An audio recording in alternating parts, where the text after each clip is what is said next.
There are secrets buried in the official records of our governments that challenge everything we've been told about power, trust, and the institutions meant to protect us. Classified documents that reveal systematic deception spanning decades, programs that operated in the shadows, targeting innocent citizens in the name of national security, operations planned at the highest levels that would have fundamentally betrayed the social contract between government and the governed. Before we dive into these revelations, here's a quick note. The visuals in this video aren't necessary to follow along with the stories. They're there to provide context, but you can easily keep up through the audio alone. Feel free to let this play in the background while you work, relax, or even fall asleep to these unsettling truths. And if you'd like to support me making these deep dives into hidden history, consider subscribing to the channel. Let's begin our journey through the documented conspiracies that prove sometimes the most unthinkable accusations turn out to be historical fact. In the shadowy corridors of power, where classified documents gather dust and secrets are buried beneath layers of bureaucracy, some of the most disturbing chapters of modern history have been hidden from public view. But sometimes, just sometimes, the truth finds a way to surface. What we're about to explore isn't the stuff of science fiction or conspiracy theory fever dreams.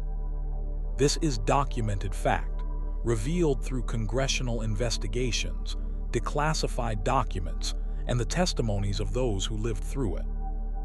Deep within the Central Intelligence Agency, from the 1950s through the 1970s, a program existed that sounds too horrific to be real. It was called MK-Ultra, and it represented one of the most extensive and unethical human experimentation programs ever conducted by the United States government. For over 2 decades, the CIA systematically drugged, tortured, and psychologically manipulated thousands of unwitting subjects, all in the name of developing mind control techniques. The story begins in the aftermath of World War II, when the world had been forever changed by the horrors of global conflict. American intelligence agencies were deeply concerned about reports emerging from behind the Iron Curtain.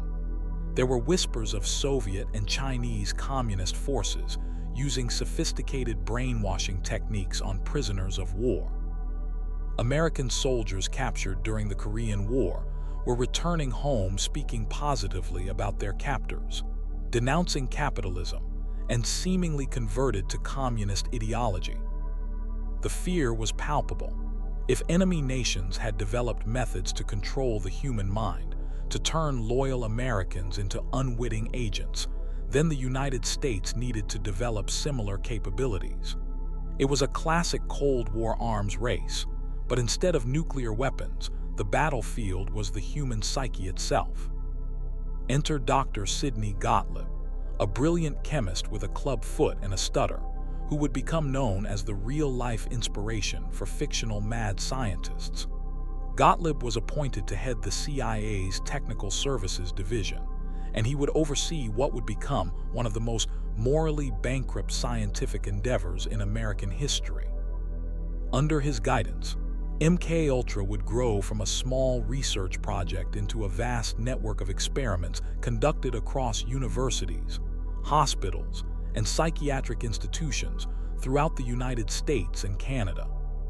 The program officially began in 1953, authorized by CIA Director Allen Dulles. The name itself was cryptic, MK standing for mind control, while Ultra referenced the top-secret classification level. The goals were ambitious and terrifying in equal measure. The CIA wanted to develop drugs and techniques that could force subjects to reveal secrets, create amnesia, induce confusion, and ultimately achieve total mind control over enemy agents and foreign leaders. But here's where the story takes its most disturbing turn. Rather than limiting their experiments to willing volunteers or enemy captives, the CIA decided that the only way to truly test these techniques was on unwitting subjects. American citizens, many of them already vulnerable due to mental illness or addiction, became human guinea pigs in experiments that violated every principle of medical ethics and human dignity. The drug of choice for many MK-Ultra experiments was lysergic acid diethylamide, better known as LSD. At the time, this powerful hallucinogen was still relatively unknown to the general public, but CIA researchers believed it held the key to unlocking the secrets of mind control. They were fascinated by its ability to completely alter perception, create vivid hallucinations, and temporarily shatter a person's sense of reality. Dr. Gottlieb himself became one of the first CIA employees to experiment with LSD, taking the drug regularly and encouraging his colleagues to do the same. The CIA even established safe houses in New York and San Francisco where agents would dose unsuspecting visitors with LSD and observe their reactions through two-way mirrors. Prostitutes were hired to lure subjects to these locations, where they would be drugged without their knowledge or consent. One of the most infamous incidents occurred in 1953, when Dr. Frank Olson, a biochemist working on classified projects for the military, was secretly dosed with LSD during a work retreat. Olson became increasingly paranoid and agitated in the days following the dosing. 9 days later, he plunged to his death from the 13th floor of a New York hotel room. For over 20 years, his death was classified as a suicide, but later investigations revealed the CIA's involvement and raised serious questions about whether Olson was murdered to prevent him from exposing the program. But LSD was just one tool in the MK-Ultra arsenal.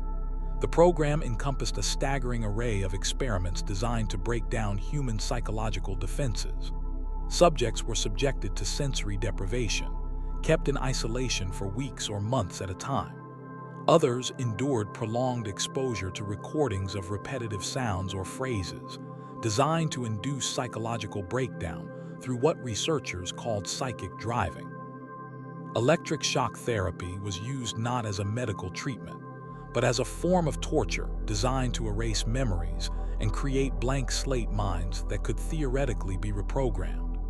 Some subjects received electroshock treatments multiple times per day for weeks on end, far exceeding any legitimate medical protocol.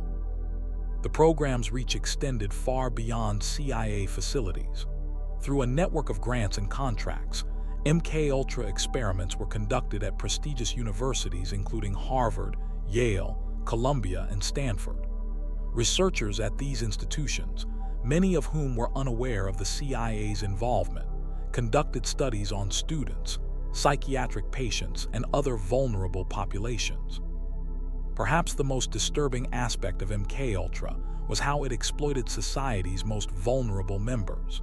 Psychiatric patients, already struggling with mental illness, were subjected to experimental drugs and procedures that often made their conditions worse. Prison inmates, drug addicts, and homeless individuals were targeted because researchers believed their disappearances or complaints would be ignored by authorities. One of the most notorious MK-Ultra researchers was Dr. Ewan Cameron, a Scottish-American psychiatrist who conducted experiments at the Allen Memorial Institute in Montreal, Canada. Cameron believed he could cure mental illness by completely erasing a patient's existing memories and personality, then rebuilding them from scratch. His technique, which he called psychic driving, involved placing patients in drug-induced comas for weeks or months, while playing recorded messages through speakers placed under their pillows. Patients subjected to Cameron's experiments often emerged with severe amnesia, unable to recognize family members or remember basic skills like reading or using the bathroom. Many never recovered their lost memories or abilities. The CIA provided Cameron with over $300,000 in funding, all while knowing that his techniques were destroying the minds of innocent people. But the horror of MK-Ultra extended beyond individual experiments to encompass systematic programs of abuse that spanned decades. At Vacation Lodge, a CIA facility in rural Maryland, subjects were kept in isolation for months while being subjected to constant psychological manipulation. They were fed experimental drugs, subjected to temperature extremes, and exposed to sensory deprivation techniques designed to break down their sense of self. The CIA also conducted experiments on children, targeting vulnerable minors in psychiatric facilities and orphanages. These young subjects were given powerful drugs, subjected to electroshock therapy, and exposed to psychological manipulation techniques that often caused permanent damage to their developing minds. The rationale was that children's minds were more malleable and therefore better subjects for mind control experiments. In Operation Midnight Climax, the CIA operated brothels in New York and San Francisco where clients were unknowingly dosed with LSD and other drugs. CIA agents observed the subjects through one-way mirrors, documenting their reactions and testing various interrogation techniques on the drugged victims. The operation continued for over a decade, with hundreds of unsuspecting men subjected to these experiments. The program also included experiments with biological weapons and toxins.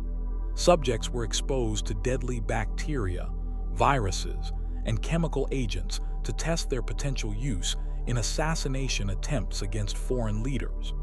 Some of these experiments resulted in serious illness and death among test subjects, casualties that were covered up and attributed to natural causes. One of the most chilling aspects of MK-Ultra was the clinical detachment with which researchers documented human suffering. CIA files contained detailed reports describing subjects' psychological breakdowns, physical deterioration, and emotional trauma, as if they were studying laboratory animals rather than human beings. The language is cold and scientific, reducing human agony to data points and statistical analysis. The program's international reach was extensive, with experiments conducted in Canada, Mexico, and other countries where oversight was even more limited than in the United States. The CIA partnered with foreign intelligence agencies and medical institutions to expand their research capabilities and avoid domestic legal restrictions. As the 1960s progressed and social attitudes began to shift, MK-Ultra faced increasing scrutiny from within the intelligence community. Some CIA officials became concerned about the legal and ethical implications of the program, while others worried about the political consequences if it became public. The rise of the counterculture movement and increased awareness of drug experimentation made the program's activities seem increasingly out of step with changing social norms. The program began to wind down in the late 1960s, though some experiments continued into the early 1970s. When Richard Helms became CIA director, he grew increasingly concerned about the program's potential to damage the agency's reputation and ordered most MK-Ultra documents destroyed in 1973. But some records survived, hidden in financial files and administrative documents that escaped the destruction order. These surviving documents would eventually expose the full scope of MK-Ultra when they were discovered during congressional investigations in the 1970s. The revelation of MK-Ultra shocked the American public and led to congressional hearings that exposed decades of government-sponsored human experimentation. Survivors came forward to share their stories of abuse and trauma, though many struggled to prove their cases due to the destruction of medical records and documentation. The legal battles that followed were complex and often unsuccessful. The government invoked national security privileges and sovereign immunity to limit its liability. Many victims received small settlements, but the amounts were inadequate compensation for the lifelong trauma they endured. The techniques developed through MK-Ultra did not disappear when the program ended. Many of the psychological manipulation methods pioneered by CIA researchers influenced later interrogation programs and continue to shape modern torture techniques used by military and intelligence agencies around the world. Today, as we grapple with ongoing questions about government surveillance, medical ethics, and the limits of state power, the legacy of MK-Ultra serves as a stark reminder of what can happen when institutions operate without oversight or accountability. The program represents a fundamental betrayal of the trust between government and citizens, demonstrating that the most dangerous threats to freedom often come from within our own institutions. The story of MK-Ultra forces us to confront uncomfortable truths about human nature and the capacity for institutional evil. It shows how easily moral boundaries can be crossed when people believe they are serving a greater good, and how secrecy can enable the most horrific abuses of power. The victims of MK-Ultra paid a terrible price for these lessons, and their suffering stands as a permanent warning about the need for transparency, accountability, and respect for human dignity in all government activities. Their stories remind us that vigilance against abuse of power is not paranoia, but a necessary responsibility of citizenship in a free society. In the sterile conference rooms of the Pentagon, where military brass gathered to discuss matters of national security, a plan was taking shape that would challenge everything Americans believed about their government's commitment to protecting innocent life. It was 1962, the height of the Cold War, and tensions with Cuba had reached a fever pitch following the failed Bay of Pigs invasion. In this atmosphere of paranoia and political pressure, top military officials developed a proposal so shocking that it would remain classified for over 30 years. Operation Northwoods was the code name for a series of false flag operations designed to provide justification for a United States military invasion of Cuba. The plan, developed by the Joint Chiefs of Staff and presented to President John F. Kennedy, called for the U.S. military to commit acts of terrorism against American citizens and blame them on the Cuban government. It was a proposal that would have fundamentally violated the most basic principle of government, the protection of its own people. The story begins with the aftermath of the Bay of Pigs invasion in April 1961, when CIA-backed Cuban exiles launched a disastrous attempt to overthrow Fidel Castro's communist government. The invasion was a complete failure, resulting in the capture or death of over 1,100 Cuban exiles, and a massive propaganda victory for Castro. The Kennedy administration was left humiliated and facing intense pressure from military leaders and intelligence officials, who insisted that Castro's regime posed an existential threat to American security. In this charged political environment, military planners began developing increasingly desperate schemes to create a pretext for direct American military intervention in Cuba. The Joint Chiefs of Staff, led by Chairman General Lyman Lemnitzer, believed that only a full-scale invasion could remove Castro from power and eliminate the communist foothold in the Western Hemisphere. But they faced a significant political obstacle. The American public had little appetite for another foreign military adventure, and international law prohibited unprovoked attacks on sovereign nations. The solution, as conceived by military planners, was to create incidents that would make American military action appear justified and necessary. If the public believed that Cuba had attacked American citizens or threatened American interests, support for invasion would quickly follow. What they proposed was nothing less than a campaign of government-sponsored terrorism designed to manipulate public opinion and manufacture consent for war. The Northwoods documents, which would remain hidden from public view until 1997, outlined a series of proposed false flag operations that are breathtaking in their cynicism and disregard for human life. The plans ranged from relatively minor propaganda operations to elaborate schemes that would have resulted in the deaths of innocent Americans, all to create the appearance of Cuban aggression. One of the most chilling proposals involved the hijacking of American commercial aircraft. Military planners suggested that CIA operatives could pose as passengers on domestic flights, then claim to have been attacked by Cuban agents during the flight. In some versions of this plan, the aircraft would be diverted to Cuba, where passengers would be held as hostages, providing justification for a rescue mission that could escalate into full-scale invasion. Even more disturbing was a proposal to actually destroy an American passenger aircraft and blame the attack on Cuba.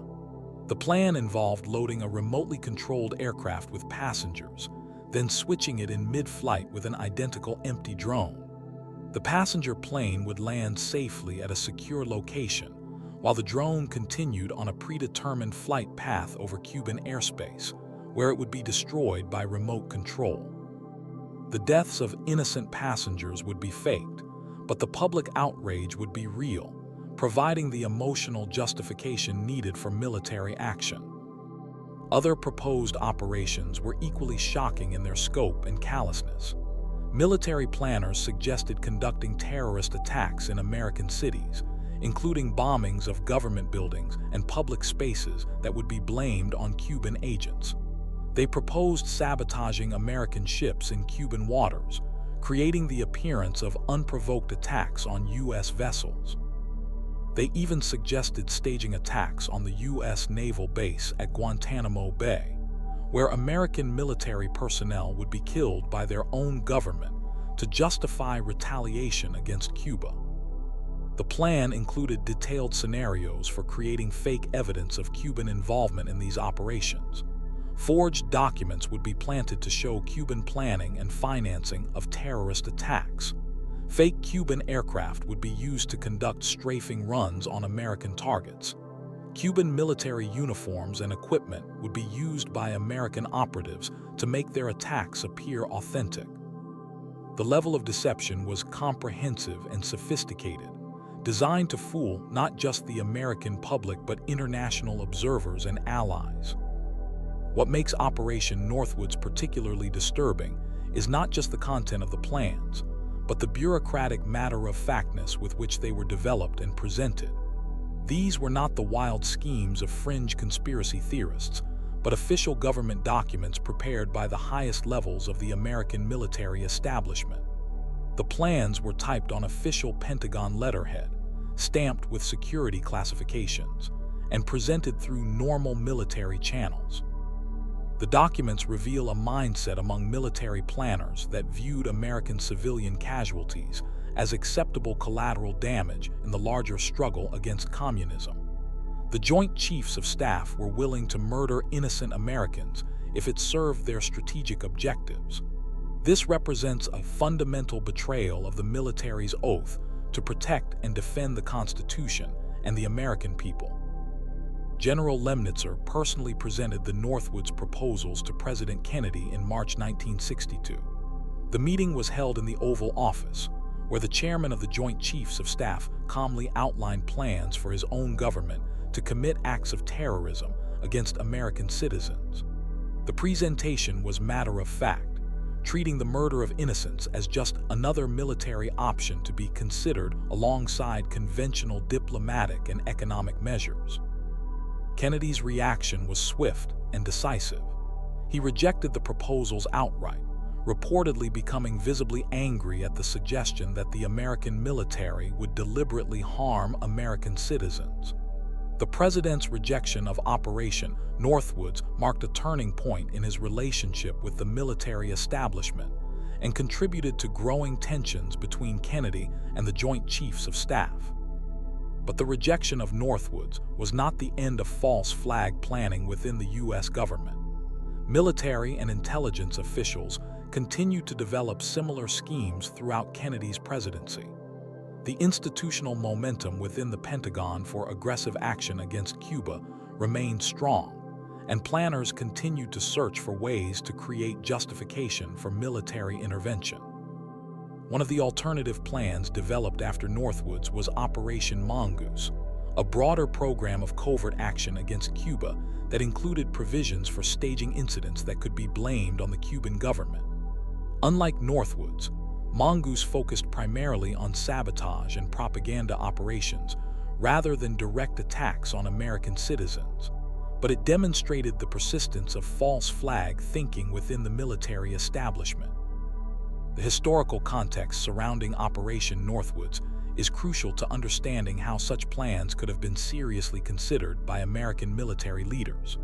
The early 1960s were a time of intense Cold War paranoia, when the threat of nuclear war seemed imminent and communist expansion appeared to threaten American interests around the globe. The Cuban Missile Crisis would occur just months after the Northwoods proposal, bringing the world closer to nuclear war than it had ever been. In this atmosphere of existential threat, military planners believed that extraordinary measures were justified to protect American interests. The presence of a communist government just 90 miles from American shores was seen as an unacceptable strategic vulnerability. The failure of the Bay of Pigs invasion had left military leaders feeling that covert action alone was insufficient to deal with the Cuban threat. The Joint Chiefs of Staff argued that Cuba represented a clear and present danger to American security, serving as a potential base for Soviet nuclear weapons and a staging area for communist subversion throughout Latin America. They believed that Castro's regime was inherently unstable and could be toppled with relatively modest military pressure, but only if the American public could be convinced to support such action. But even accounting for the historical context, Operation Northwoods represents a moral boundary that should never have been crossed. The willingness of America's top military leaders to murder their own citizens reveals a dangerous disconnect between military objectives and democratic values. It shows how easily institutional loyalty can override moral reasoning when organizations operate in extreme secrecy. The development of the Northwoods plans also reveals the extent to which military leaders had lost confidence in democratic processes and civilian leadership.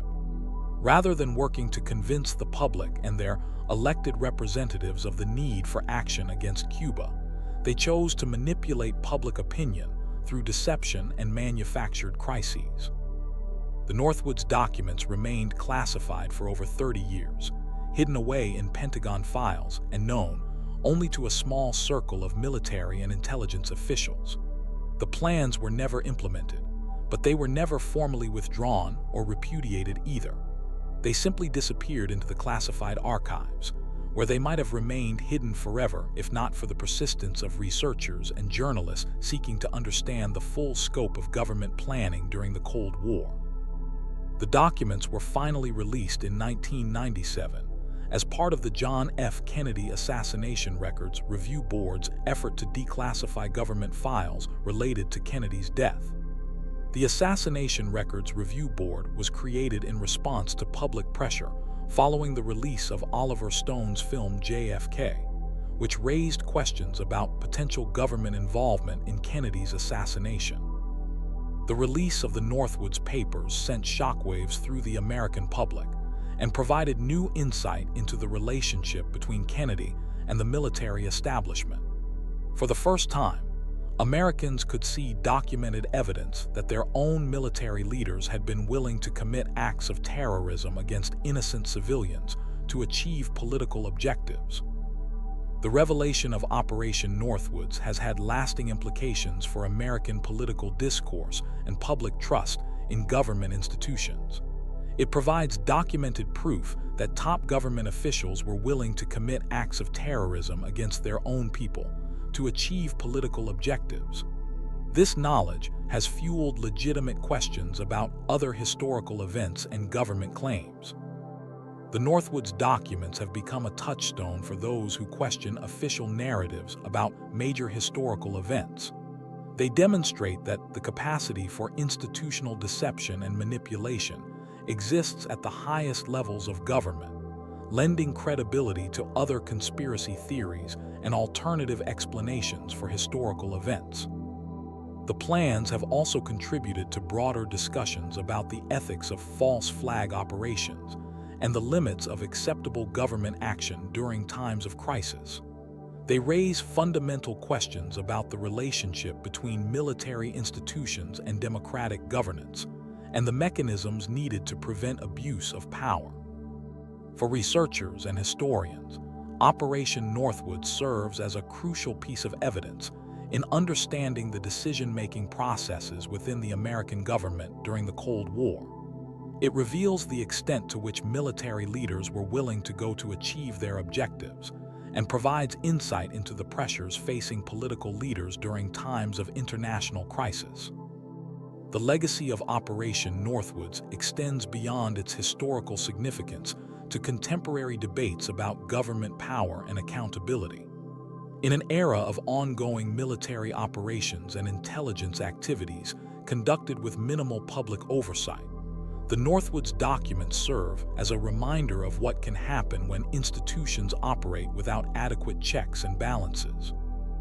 The plans developed under Operation Northwoods were never implemented, but their existence raises troubling questions about other government activities that remain classified. If military leaders were willing to propose murdering American citizens in 1962, what other plans might have been developed and possibly implemented in the decades since? The story of Operation Northwoods is ultimately a story about the importance of civilian control over the military and the need for transparency in democratic governance. President Kennedy's rejection of the plans demonstrates that individual moral courage can prevent institutional evil, but it also shows how close democratic societies can come to crossing moral boundaries that should never be crossed. The documented existence of Operation Northwoods forces us to confront uncomfortable truths about the nature of power and the potential for abuse within even democratic governments. It reminds us that the most dangerous threats to liberty often come not from foreign enemies, but from those who claim to be protecting us, and that eternal vigilance against the abuse of power is the price of freedom in any society.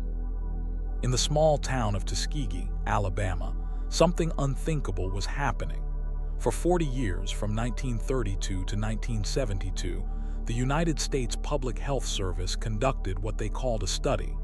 But this wasn't just any medical research. This was a deliberate deception, a betrayal of trust so profound that it would shake the foundations of medical ethics forever. The men who participated didn't know they were part of an experiment. They thought they were receiving free health care for what doctors told them was bad blood, a term that covered everything from anemia to fatigue. What they didn't know was that they had syphilis. And what's even more disturbing is that the doctors knew exactly what they had, but chose to watch the disease progress rather than treat it. Picture this: you're a poor sharecropper in rural Alabama during the Great Depression.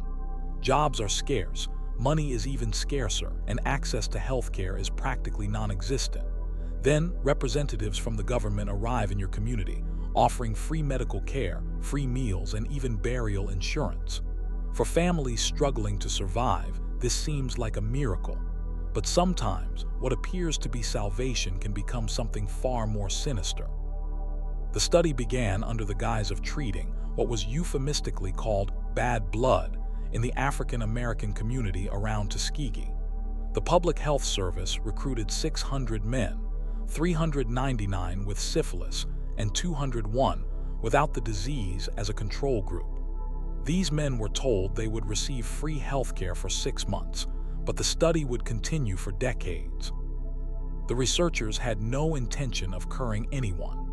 Their goal was to observe the natural progression of untreated syphilis, to document how the disease would ravage the human body when left unchecked. They wanted to see what would happen when syphilis was allowed to run its course from infection to death. What makes this study particularly chilling is that it wasn't conducted in secret. Medical professionals, researchers, and government officials knew exactly what was happening.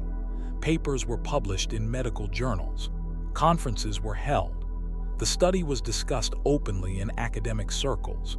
Yet somehow, the men who were the subjects of this research remained completely unaware of what was being done to them. The deception ran deep. When the men came for their appointments, they were given what they thought were treatments. Spinal taps, one of the most painful medical procedures, were performed under the pretense of treating their bad blood. In reality, these spinal taps were part of the research protocol, done to observe how syphilis affected the nervous system. The men endured excruciating pain, believing it would help them get better. Dr. Taliaferro Clark, who initiated the study, originally planned for it to last only 6 to 8 months. But as the research progressed, other doctors took over and the study expanded. The original timeline was forgotten. The men became not patients to be healed, but specimens to be observed. The most tragic aspect of this story is that effective treatment for syphilis existed. Penicillin was discovered in the 1920s, and by the 1940s, it was widely available and known to cure syphilis. The researchers were aware of this breakthrough. Medical literature of the time clearly established penicillin as an effective treatment. Yet the men in the Tuskegee study were never offered this life-saving medication. Instead, researchers actively prevented the men from receiving treatment elsewhere. When other doctors or clinics tried to treat these patients, the study coordinators would intervene. They contacted local physicians, asking them not to treat the study participants for syphilis. They sent letters to draft boards during World War II, requesting that the men be exempt from military service, knowing that Army doctors would diagnose and treat their syphilis. The lengths to which the researchers went to maintain their study are staggering. They tracked down participants who had moved away, following them across state lines to continue their observations. They provided incentives to keep the men enrolled: free meals, transportation to appointments, and burial insurance. The burial insurance was particularly cynical, as it ensured that researchers would be able to perform autopsies to see the final effects of the disease. Dr. Raymond Vonderleyer, who took over the study after Dr. Clark, was particularly committed to seeing it through to what he called its natural conclusion. He wrote in correspondence that the study would only be truly valuable if it followed the subjects from infection to death. The men weren't patients to be cured. They were research subjects to be observed until they died.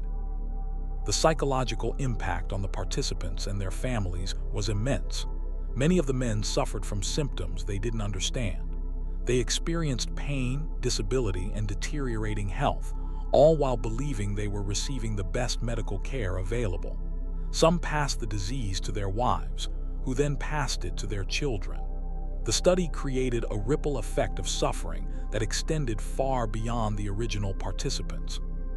Eunice Rivers, an African-American nurse, played a crucial role in maintaining the study.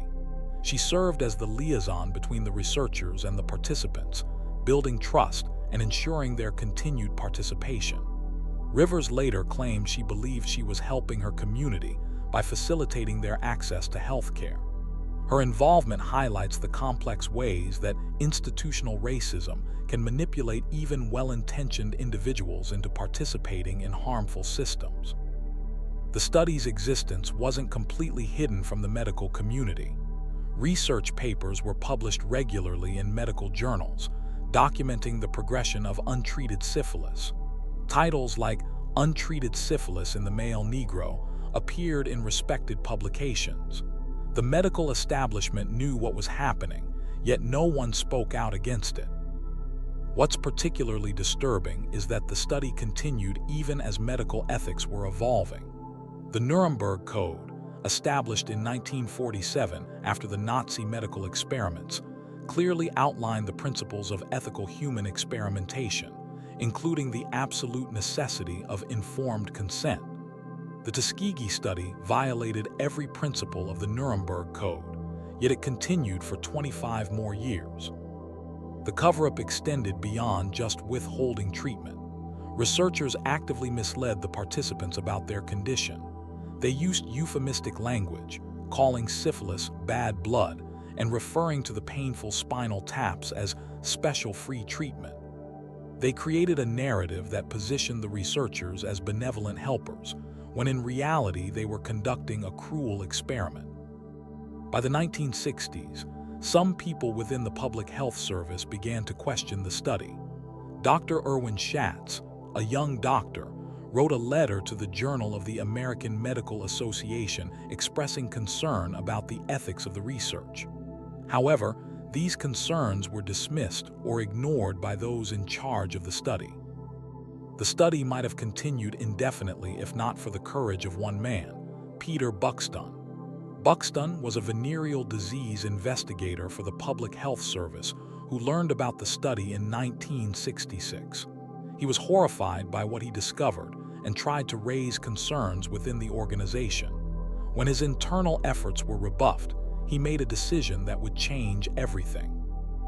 Buxton waited 6 years, hoping that officials would end the study voluntarily. When it became clear that they had no intention of stopping, he decided to go public.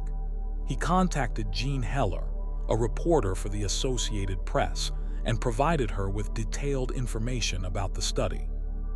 On July 25, 1972, Heller's story broke. Syphilis victims in U.S. study went untreated for 40 years. The headline sent shockwaves across the nation. The American public was horrified to learn that their own government had conducted such an experiment on its citizens. The revelation triggered immediate action. Within weeks, the study was terminated. Congressional hearings were held. The Department of Health, Education, and Welfare launched an investigation. The Tuskegee Syphilis Study Ad Hoc Advisory Panel was formed to review the research and make recommendations. The panel's report, published in 1973, was damning. It found that the study was ethically unjustified and that the men had been subjected to a clear violation of their rights. The report documented the systematic deception, the withholding of treatment, and the racist assumptions that had underlain the research. The aftermath of the study's exposure was far-reaching.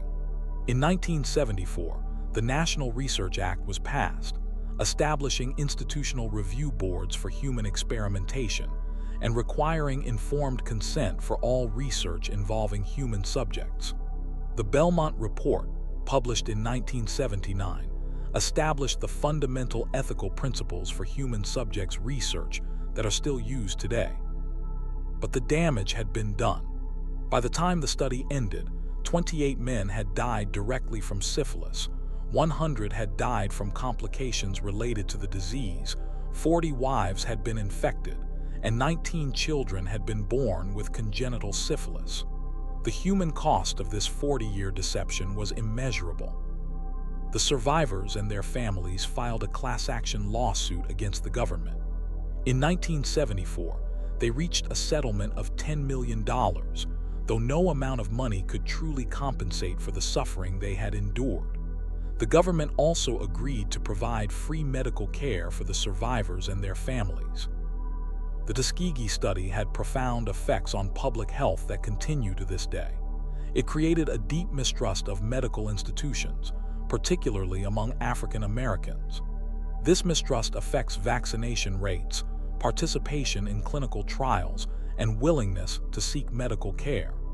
The phrase Tuskegee effect is now used to describe the reluctance of minority communities to participate in medical research. Healthcare providers still struggle with the legacy of Tuskegee.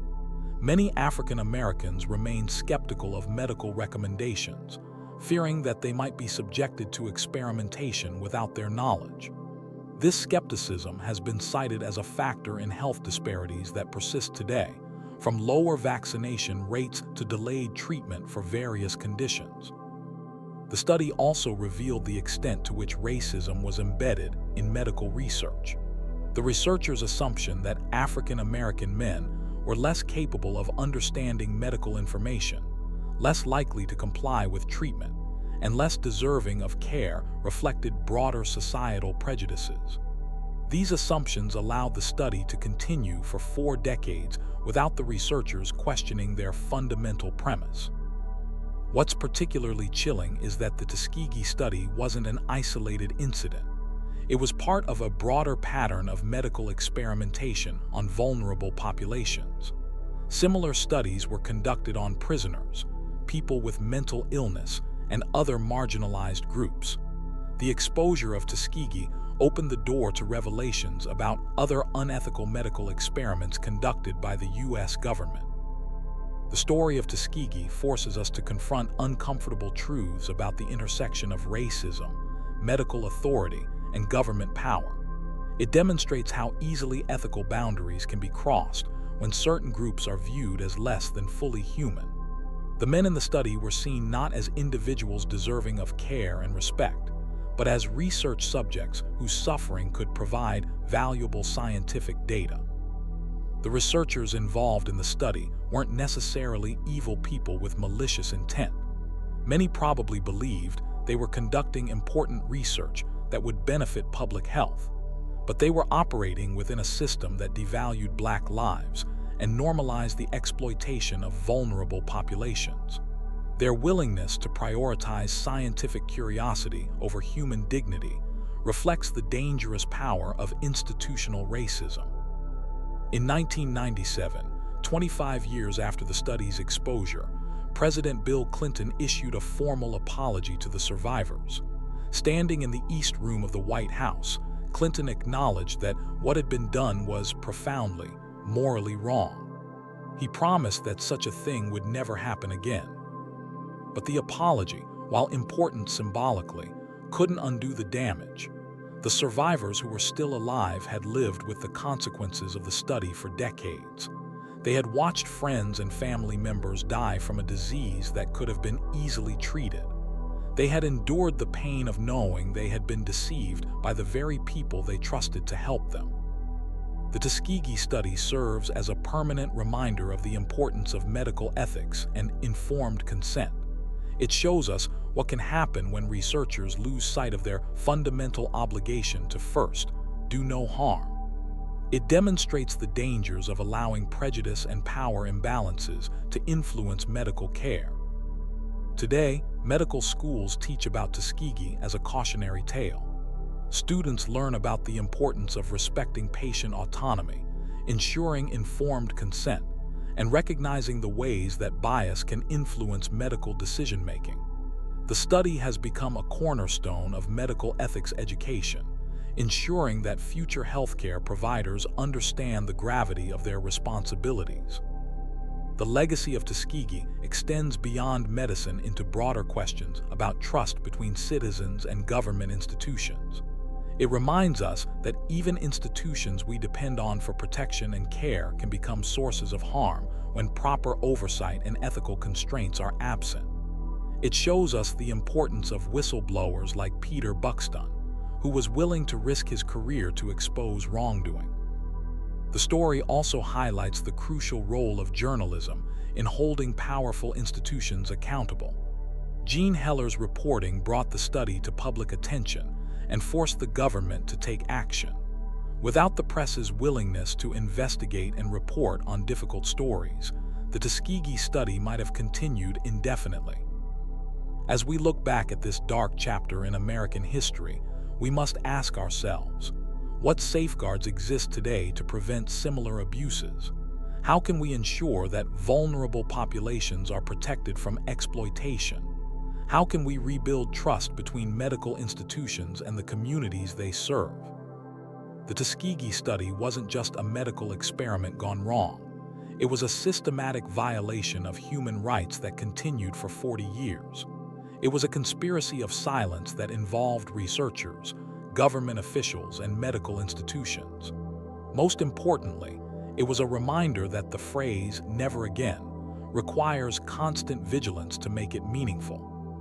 But the story of Tuskegee isn't just about government deception in healthcare. It's part of a larger pattern of institutional surveillance and control that would soon expand far beyond medical research.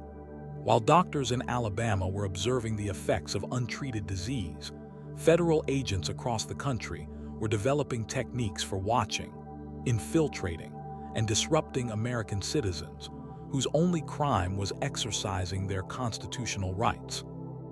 In the basement of a small FBI office in Media, Pennsylvania, manila folders lined the walls.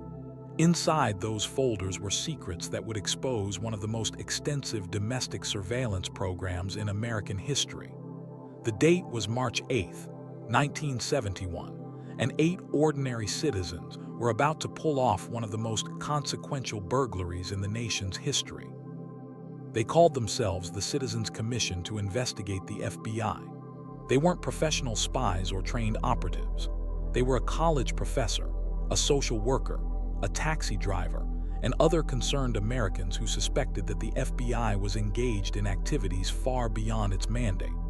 What they discovered in those stolen files would reveal a program so vast and so intrusive that it would fundamentally change how Americans viewed their government's power to watch and control its own citizens.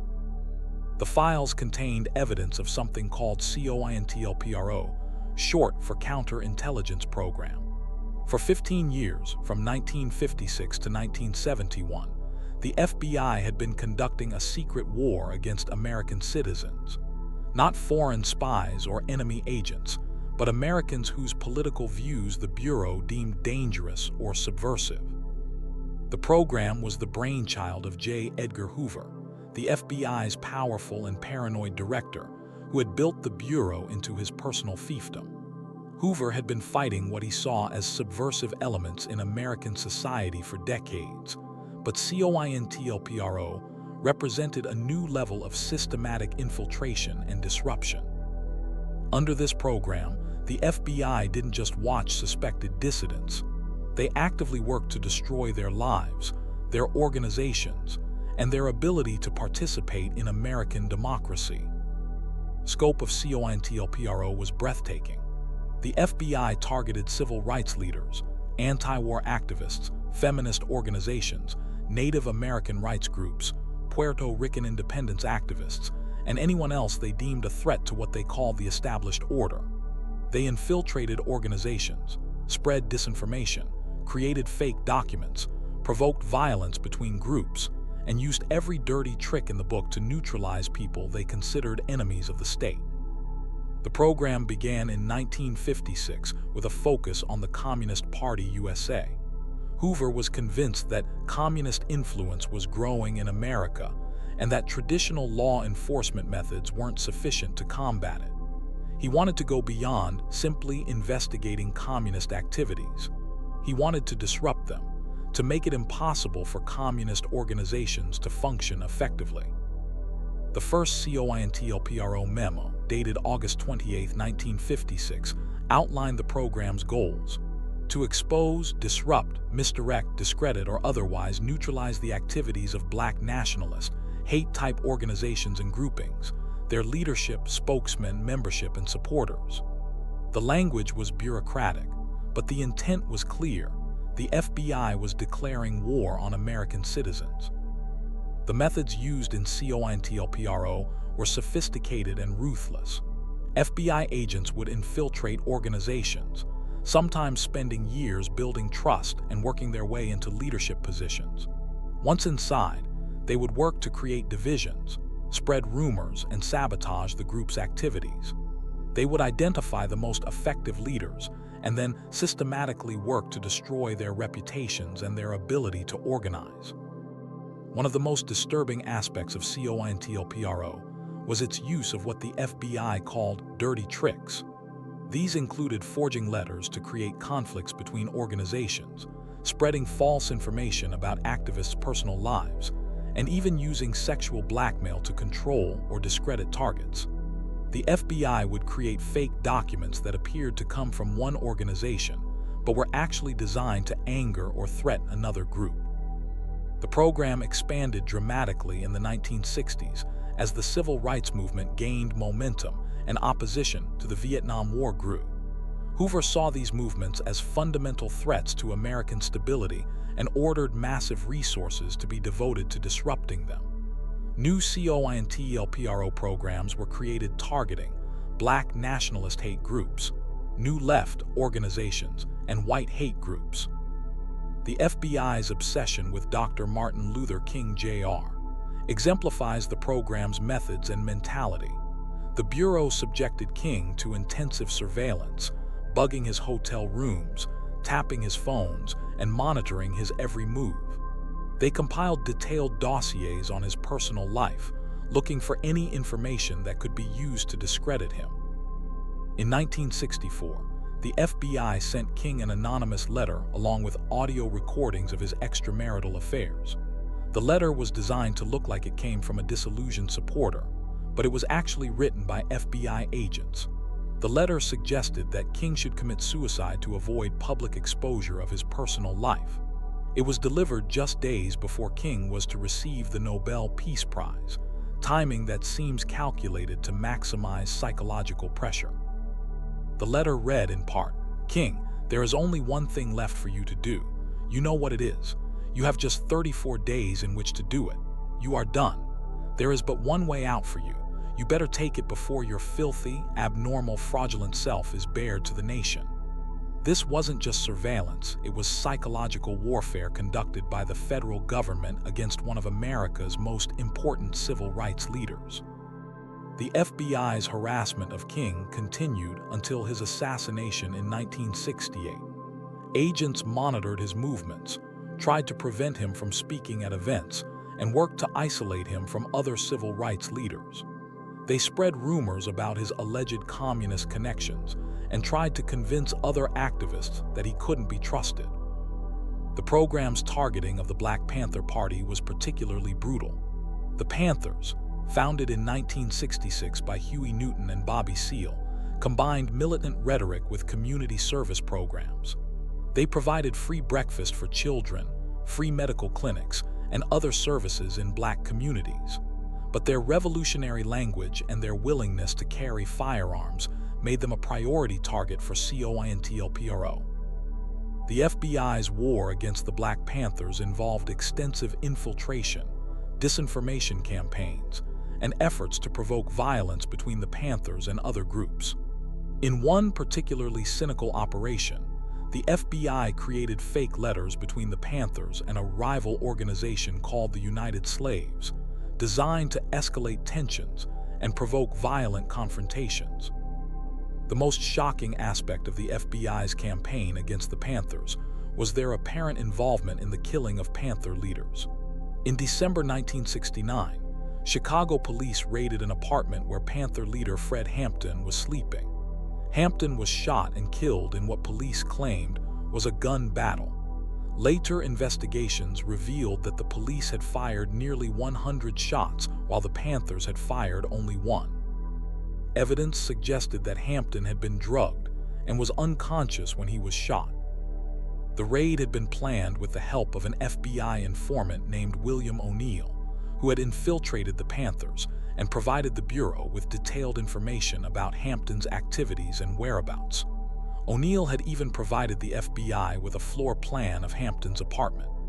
The killing of Hampton, who was only 21 years old, represented the deadly extreme of COINTELPRO's methods. The program also targeted anti-war organizations with particular intensity. As opposition to the Vietnam War grew, Hoover became convinced that the anti-war movement was being controlled by communist agents. He ordered extensive surveillance and disruption of peace organizations, student groups, and anyone who spoke out against the war. The FBI infiltrated organizations like Students for a Democratic Society, the National Mobilization Committee to End the War in Vietnam, and countless other groups. They would send provocateurs to meetings to encourage violent rhetoric and illegal activities, then use those activities to justify increased surveillance and prosecution. One of the most extensive COINTELPRO operations targeted the American Indian movement, particularly after the occupation of Wounded Knee in 1973. The FBI flooded the Pine Ridge Reservation with agents, creating what some called a state of siege. They armed and supported tribal members who opposed AIM, creating a climate of violence and fear. The FBI's methods on Pine Ridge included death threats, harassment of AIM supporters, and the use of informants to create internal divisions. The violence on the reservation during this period resulted in numerous deaths, including the controversial killing of 2 FBI agents in 1975. The atmosphere of fear and intimidation created by COINTELPRO operations made it difficult for Native American activists to organize effectively. What made COINTELPRO particularly insidious was its systematic nature. This wasn't just overzealous agents acting on their own. It was a coordinated program with detailed procedures, regular reporting requirements, and clear objectives. Field offices were required to submit regular reports on their COINTELPRO activities, and headquarters would evaluate the effectiveness of different operations. The FBI developed sophisticated techniques for psychological warfare. They would study their targets' personalities, relationships, and vulnerabilities, then design operations specifically to exploit those weaknesses.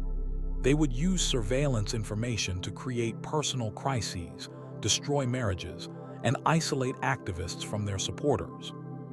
The program's secrecy was maintained through compartmentalization and strict security measures. Only select agents were involved in COINTELPRO operations, and even they often didn't know the full scope of the program. Documents were marked with special classifications, and communication about the program was carefully controlled. Hoover personally approved many COINTELPRO operations, reviewing detailed proposals and sometimes suggesting modifications. His involvement ensured that the program had the full backing of the FBI's leadership and resources. The director's paranoia and obsession with internal security became institutionalized through COINTELPRO.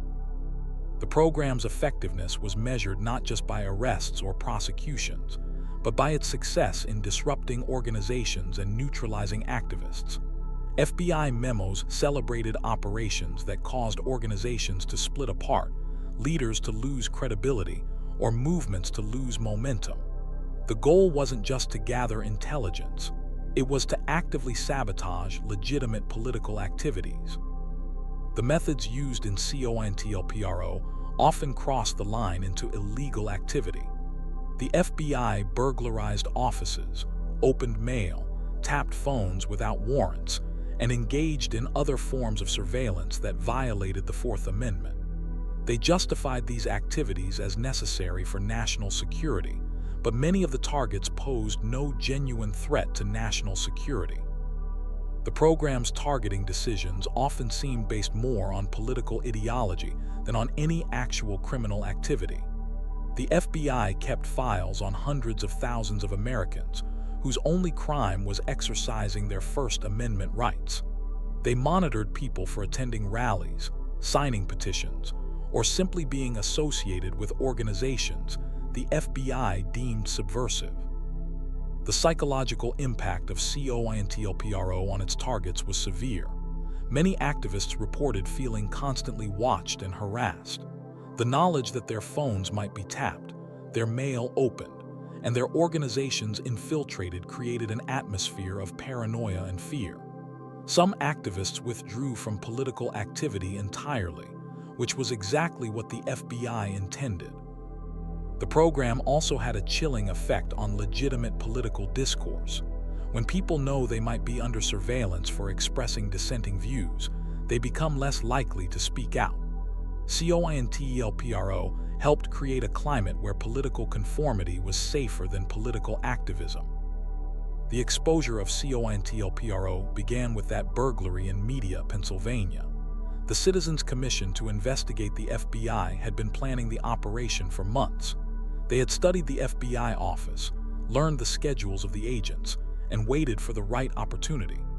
On the night of March 8, 1971, while the nation was distracted by the Muhammad Ali-Joe Frazier boxing match, they broke into the office and stole hundreds of documents.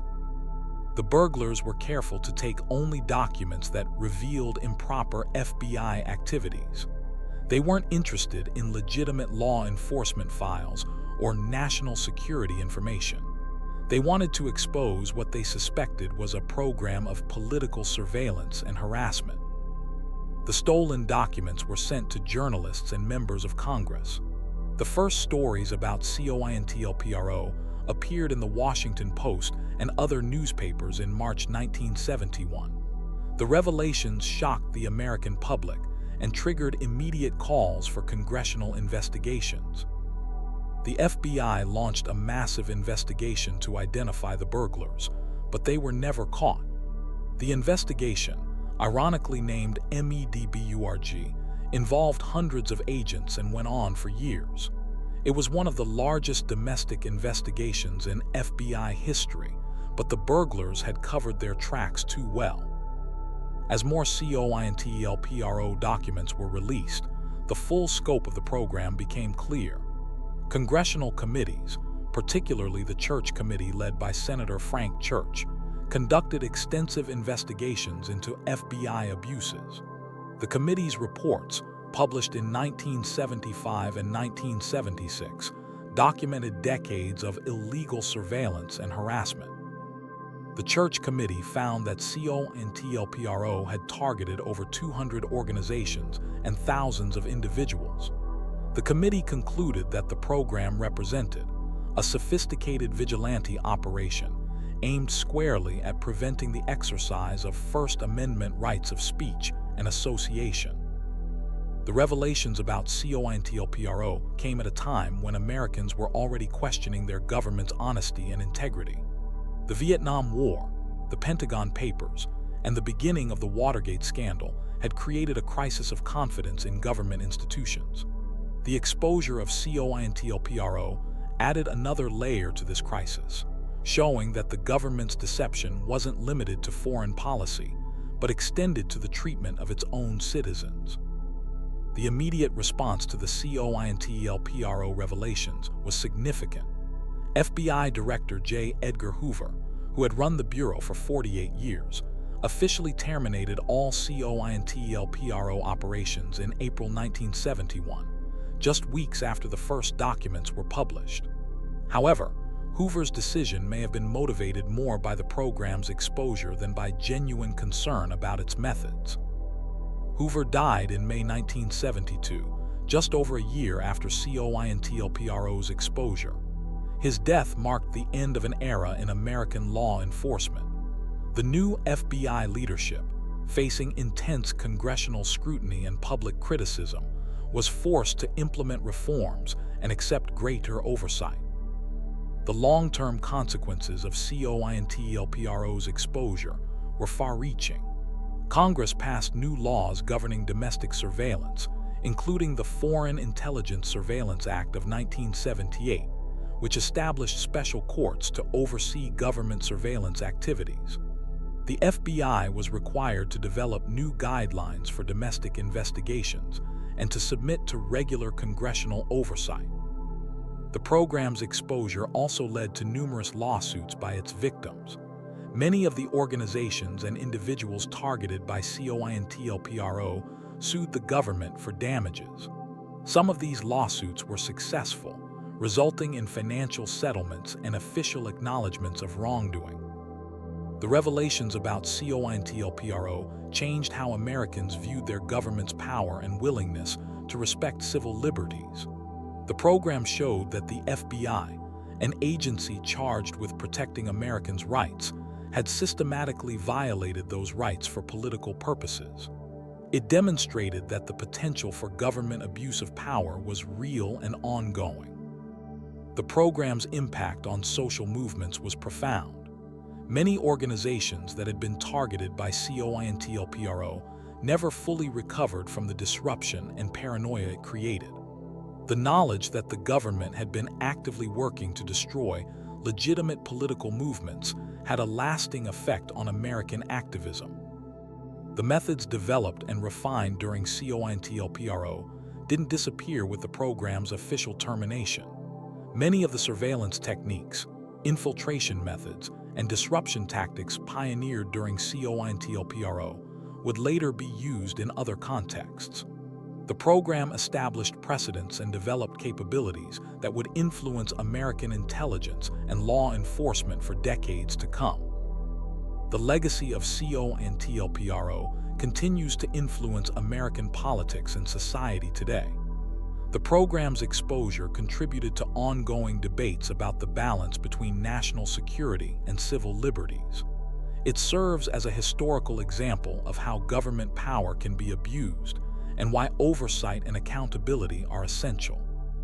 The story of COINTELPRO is also a reminder of the importance of whistleblowers and investigative journalism.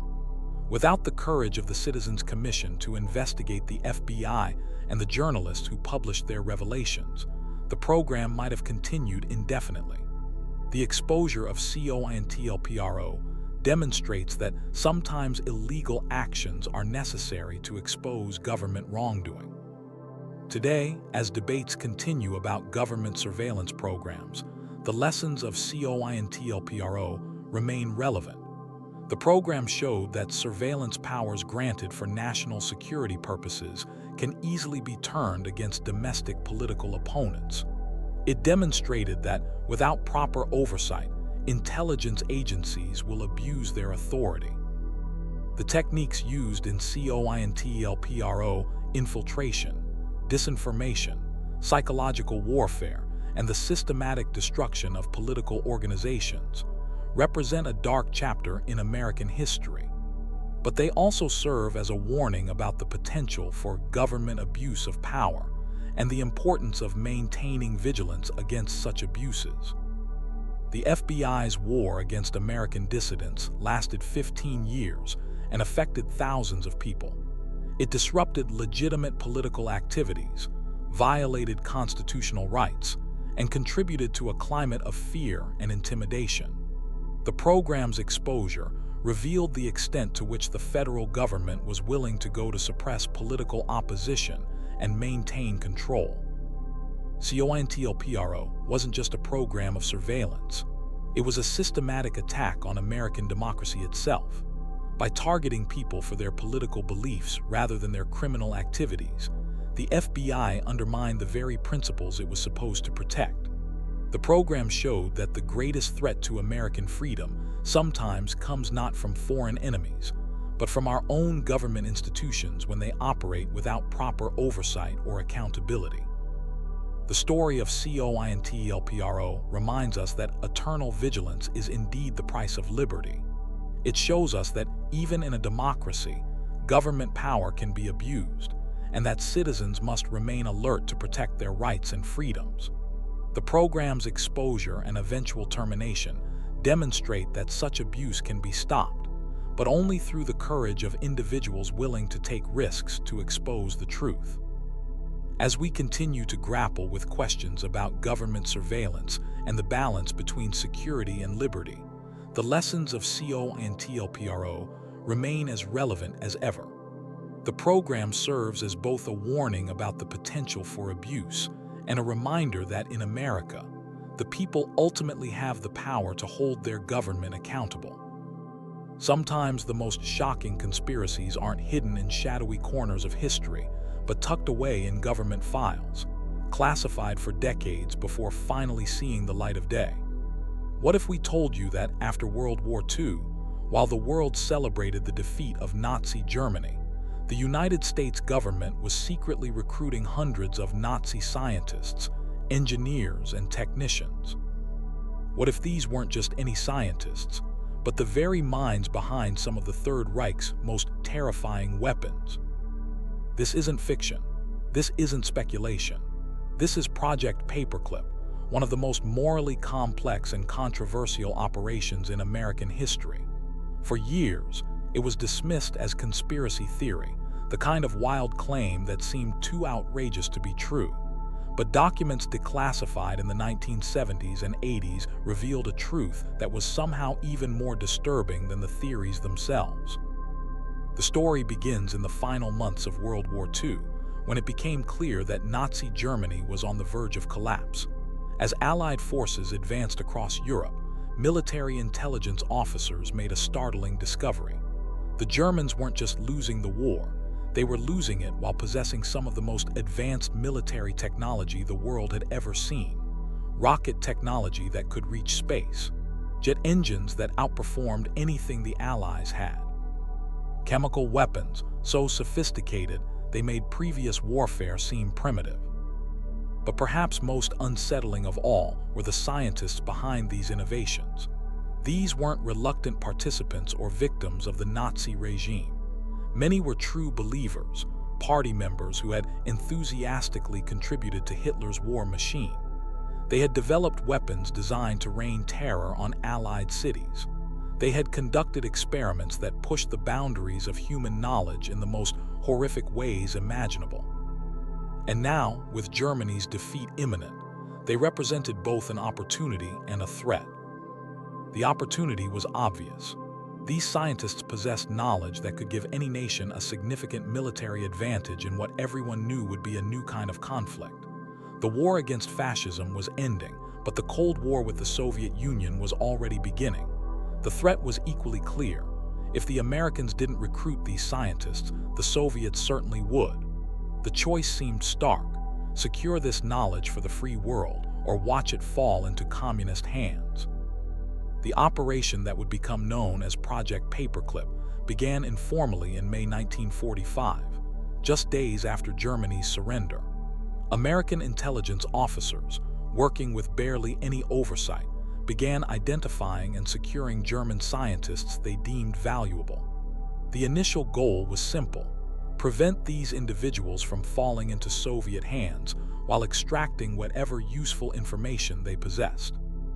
But what started as a temporary intelligence operation quickly evolved into something far more ambitious and morally ambiguous. By late 1945, American officials were no longer just interrogating these scientists. They were actively recruiting them to work for the United States government. The problem was that this directly violated explicit American policy. President Truman had issued clear directives that no ardent Nazis were to be brought to America, and that any German scientists employed by the U.S. military were to remain in Germany. The solution was as simple as it was dishonest: lie about who these people were. Intelligence officers began systematically altering the backgrounds of Nazi scientists, removing or downplaying their party memberships, their roles in weapons development, and most disturbingly, their involvement in war crimes. A rocket engineer who had used slave labor from concentration camps became a brilliant innovator forced to work under Nazi rule. A chemical weapons expert who had developed gases used in extermination camps became a misguided researcher who had simply been following orders.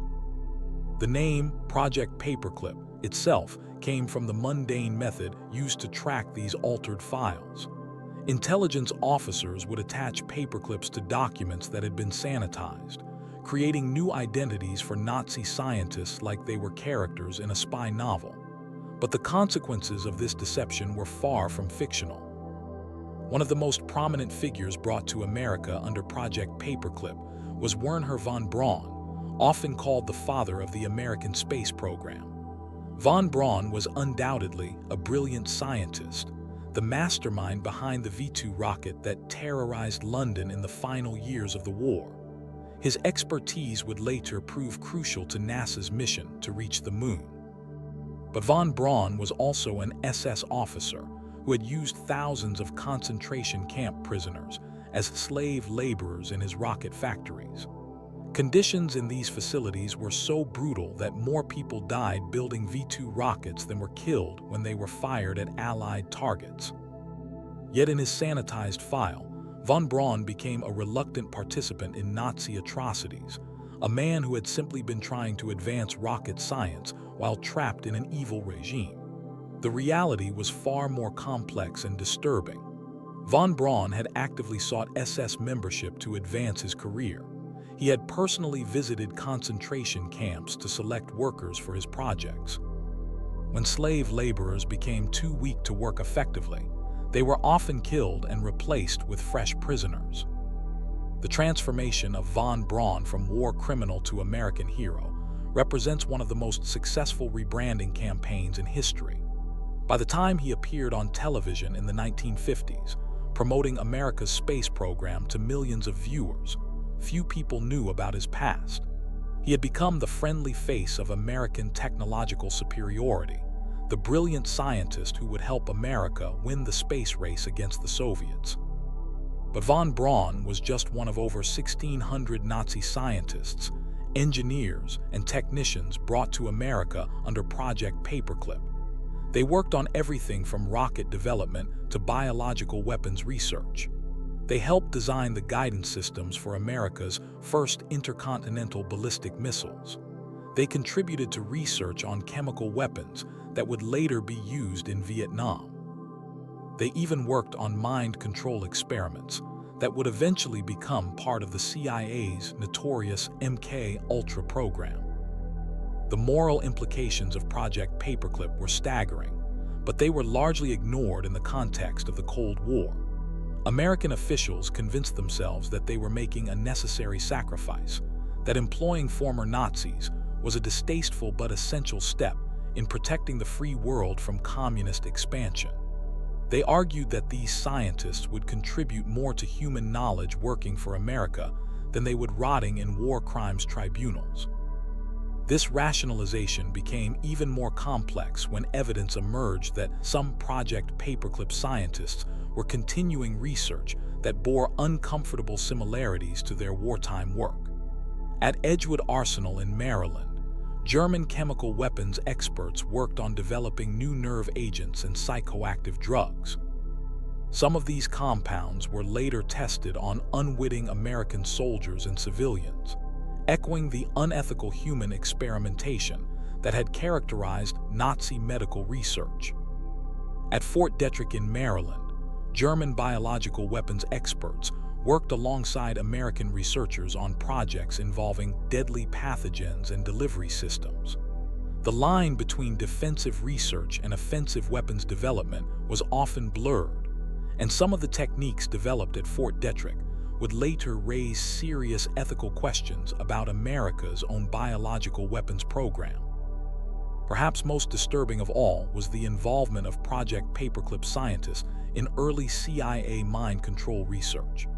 German doctors who had conducted psychological experiments on concentration camp prisoners found new subjects among American psychiatric patients and prisoners.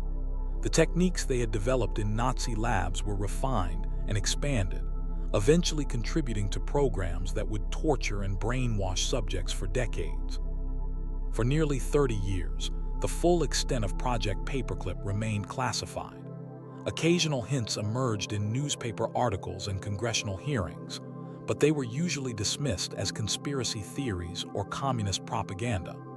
The idea that America had secretly employed Nazi war criminals seemed too outrageous to be true, too contrary to American values and the narrative of World War II as a clear moral victory.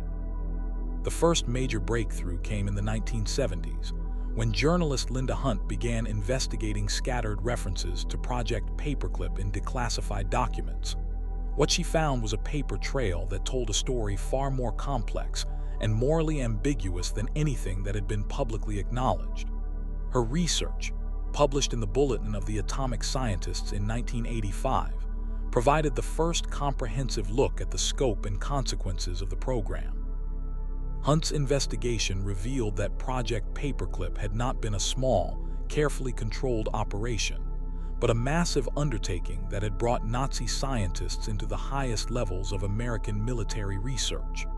She documented how intelligence officers had systematically falsified backgrounds, hidden war crimes, and created entirely fictional biographies for recruits. Most shocking of all, she revealed that many of these scientists had continued their unethical research practices while working for the American government. The revelations about Project Paperclip forced Americans to confront uncomfortable questions about the compromises made in the name of national security. How many moral boundaries could be crossed in the fight against communism? Was it acceptable to employ war criminals if their knowledge could save American lives? And what did it say about American values that the country had secretly embraced scientists who had participated in some of history's worst atrocities? These questions became even more pressing as additional details emerged about specific Project Paperclip scientists. Kurt Blome, who had conducted biological weapons experiments on concentration camp prisoners, was hired by the U.S. Army Chemical Corps despite being tried for war crimes at Nuremberg. Hubertus Strughold, known as the father of space medicine, had overseen medical experiments that killed dozens of prisoners, but was later honored with a space medicine award that bore his name. The case of Klaus Barbie, the butcher of Lyon, illustrated how Project Paperclip's logic extended beyond scientific recruitment. Although not technically part of Paperclip, Barbie was protected and employed by American intelligence after the war, despite his role in torturing and murdering French resistance fighters. When his presence in South America was finally exposed in the 1980s, it revealed how the same moral compromises that justified Paperclip had been applied to other Nazi war criminals. The long-term consequences of Project Paperclip extended far beyond the individual scientists involved. The program established a precedent for American intelligence operations that prioritized strategic advantage over moral considerations. The techniques developed for sanitizing Nazi backgrounds were later applied to other controversial recruits, from former Japanese biological weapons researchers to Latin American dictators. Perhaps more fundamentally, Project Paperclip represented a turning point in how America viewed its role in the world. The clear moral certainties of World War II gave way to the ambiguous realities of the Cold War, where former enemies could become allies and former allies could become threats. The scientists who had once built weapons to kill Americans were now building weapons to protect America, a transformation that required a fundamental shift in how victory and defeat were understood. The scientific contributions of Project Paperclip recruits were undeniably significant. Von Braun's rocket expertise was crucial to the Apollo program that put Americans on the moon. German jet engine technology gave the U.S. Air Force a decisive advantage in early Cold War conflicts. Chemical and biological weapons research, however ethically problematic, provided insights that may have prevented even worse weapons from being developed by hostile nations. But these achievements came at a cost that extended far beyond moral compromise. By bringing Nazi scientists into the American research establishment, Project Paperclip normalized unethical research practices that would plague American science for decades. The casual disregard for informed consent, the willingness to experiment on vulnerable populations, and the prioritization of results over human rights all echoed patterns established during the Nazi era. The revelation of Project Paperclip also highlighted the dangers of excessive government secrecy. For 30 years, American taxpayers unknowingly funded the research of former Nazi scientists while being told that their government operated according to the highest moral standards. The disconnect between public rhetoric and secret reality eroded trust in government institutions and raised fundamental questions about democratic accountability. Today, Project Paperclip is no longer a conspiracy theory, but an acknowledged historical fact, studied in universities and documented in government archives. But its legacy remains controversial. Some historians argue that it was a necessary evil, a pragmatic response to Soviet expansion that ultimately served the cause of freedom. Others contend that it represents a fundamental betrayal of the values America claimed to be fighting for during World War II. What's undeniable is that Project Paperclip changed the trajectory of American science and technology in ways that are still being felt today. The rockets that carry American astronauts into space, the guidance systems that direct American missiles, and the research techniques used in American laboratories all bear traces of knowledge gained through Nazi research programs. The question that haunts Project Paperclip is whether the ends justified the means. Did employing Nazi scientists ultimately make America safer, or did it compromise the moral authority that gave American leadership meaning? Was the knowledge gained worth the price of providing safe haven to war criminals? These questions have no easy answers, but they remain relevant in an era when governments continue to face difficult choices about how far they're willing to go in the name of national security. Project Paperclip reminds us that the line between conspiracy theory and historical fact is often thinner than we'd like to believe. For decades, the idea that America had secretly recruited Nazi scientists seemed too outrageous to be true. But sometimes, the most unbelievable theories turn out to be the most accurate descriptions of reality. In a world where governments routinely classify their most controversial activities, the conspiracy theories of today might well be the documented history of tomorrow. But if Project Paperclip shows us how moral compromises can be hidden behind classification stamps and sanitized files, our next story reveals how those same techniques can be used to cover up operations that violate not just moral principles, but the laws of the nation itself.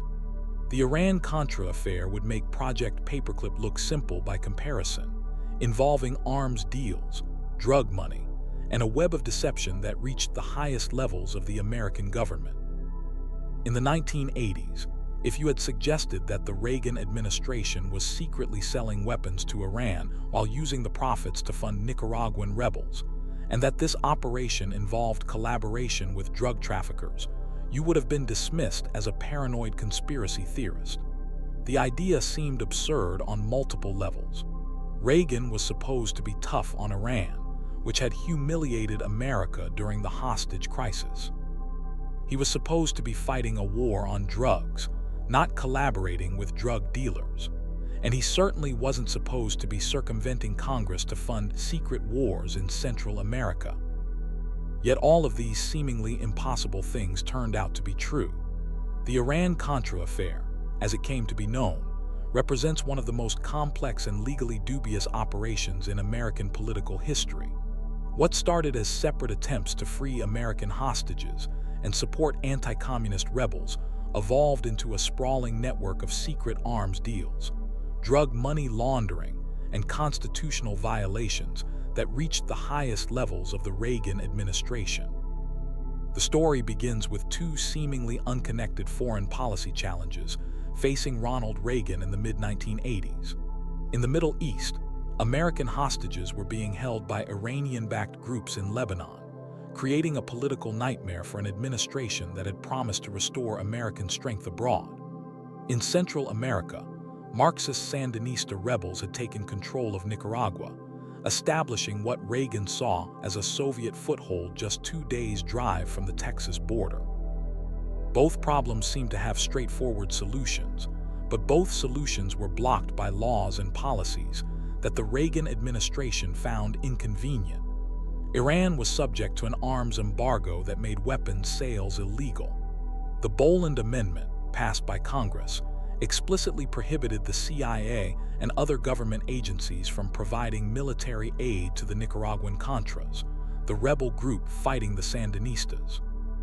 The genius of the Iran-Contra operation was that it found a way to solve both problems simultaneously, while circumventing the legal obstacles to each. By selling weapons to Iran and using the profits to fund the Contras, the operation could theoretically advance American interests in both regions without directly violating either the arms embargo or the Boland Amendment. The plan was elegant in its simplicity and catastrophic in its execution. The Iranian side of the operation began in 1985, when Israeli intermediaries approached American officials with a proposal. Iran, despite its public hostility toward America, was desperately in need of weapons for its war against Iraq. Iranian moderates, the Israelis claimed, were willing to use their influence to secure the release of American hostages in exchange for anti-tank missiles and other military equipment. The appeal to Reagan was obvious. The hostage crisis had been a defining humiliation of the Carter presidency, and Reagan was determined not to allow American citizens to remain captive on his watch. The idea that weapons sales could simultaneously strengthen Iranian moderates and free American prisoners seemed almost too good to be true. Unfortunately, it was. The first arms shipment to Iran occurred in August 1985, when Israel delivered 500 American-made TOW anti-tank missiles to Iranian agents. The results were immediately disappointing.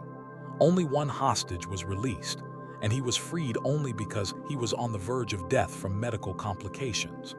Worse yet, the Iranians immediately demanded more weapons, making it clear that each hostage would require separate negotiations and additional arms shipments.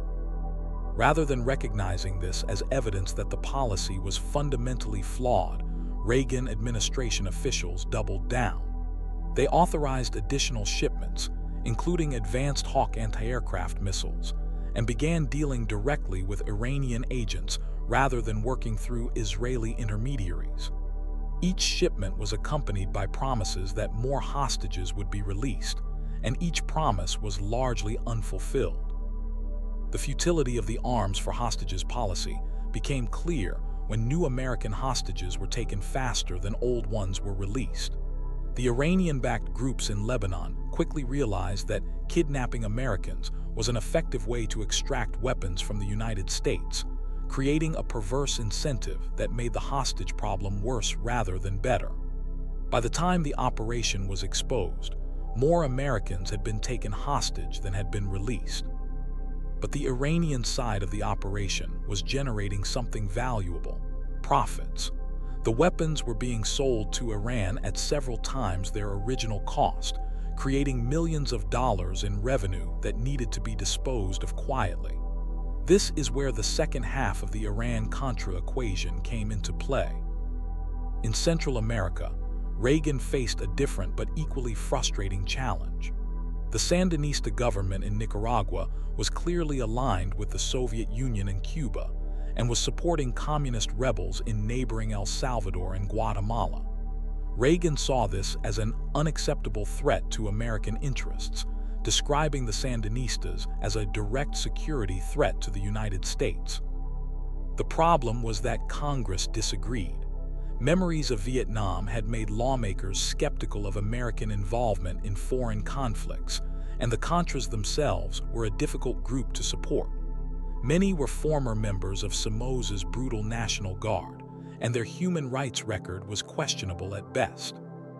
Congress had initially provided some support for the Contras, but growing evidence of atrocities and ineffectiveness led to the passage of the Boland Amendment, which cut off all military aid.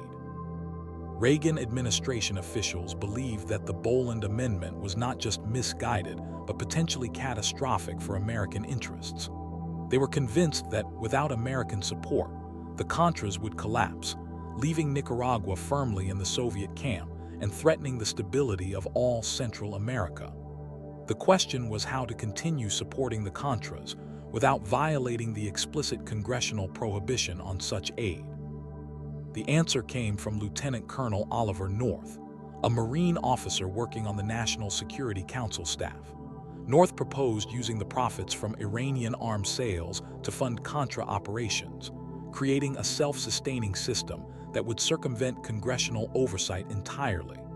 The beauty of the plan was that it would be funded by America's enemies. Iranian payments for American weapons would be used to fight communist rebels in Nicaragua.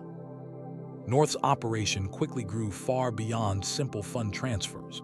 Working with retired Air Force General Richard Secord and Iranian-American businessman Albert Hakim, North established a complex network of front companies, secret bank accounts, and clandestine supply operations. They purchased weapons, aircraft, and other equipment for the Contras, arranged for training and logistics support, and even built a secret airfield in Costa Rica to support their operations. The scale of North's activities was staggering. He was essentially running a private foreign policy operation out of the White House basement, complete with its own intelligence network, military assets, and financial infrastructure.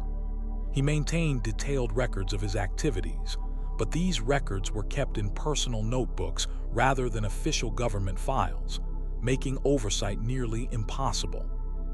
The most controversial aspect of the Contra support operation was its alleged connection to drug trafficking. Beginning in the mid-1980s, investigative journalists began reporting that Contra groups were involved in smuggling cocaine into the United States, and that American officials were aware of and possibly facilitating these activities. The drug connection to the Iran-Contra Affair was complex and heavily disputed, but several elements seemed clearly established. Contra groups were operating in regions where cocaine trafficking was common, and some Contra leaders had direct ties to drug smugglers.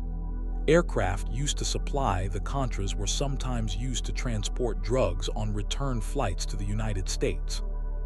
And American officials, while perhaps not directly involved in drug trafficking, often turned a blind eye to such activities by groups they were supporting. The most explosive allegations came from Gary Webb, a journalist for the San Jose Mercury News, who reported in 1996 that the CIA had directly facilitated the importation of cocaine into Los Angeles to raise money for the Contras. Webb's reporting suggested that this drug money had helped fuel the crack cocaine epidemic that devastated urban communities in the 1980s.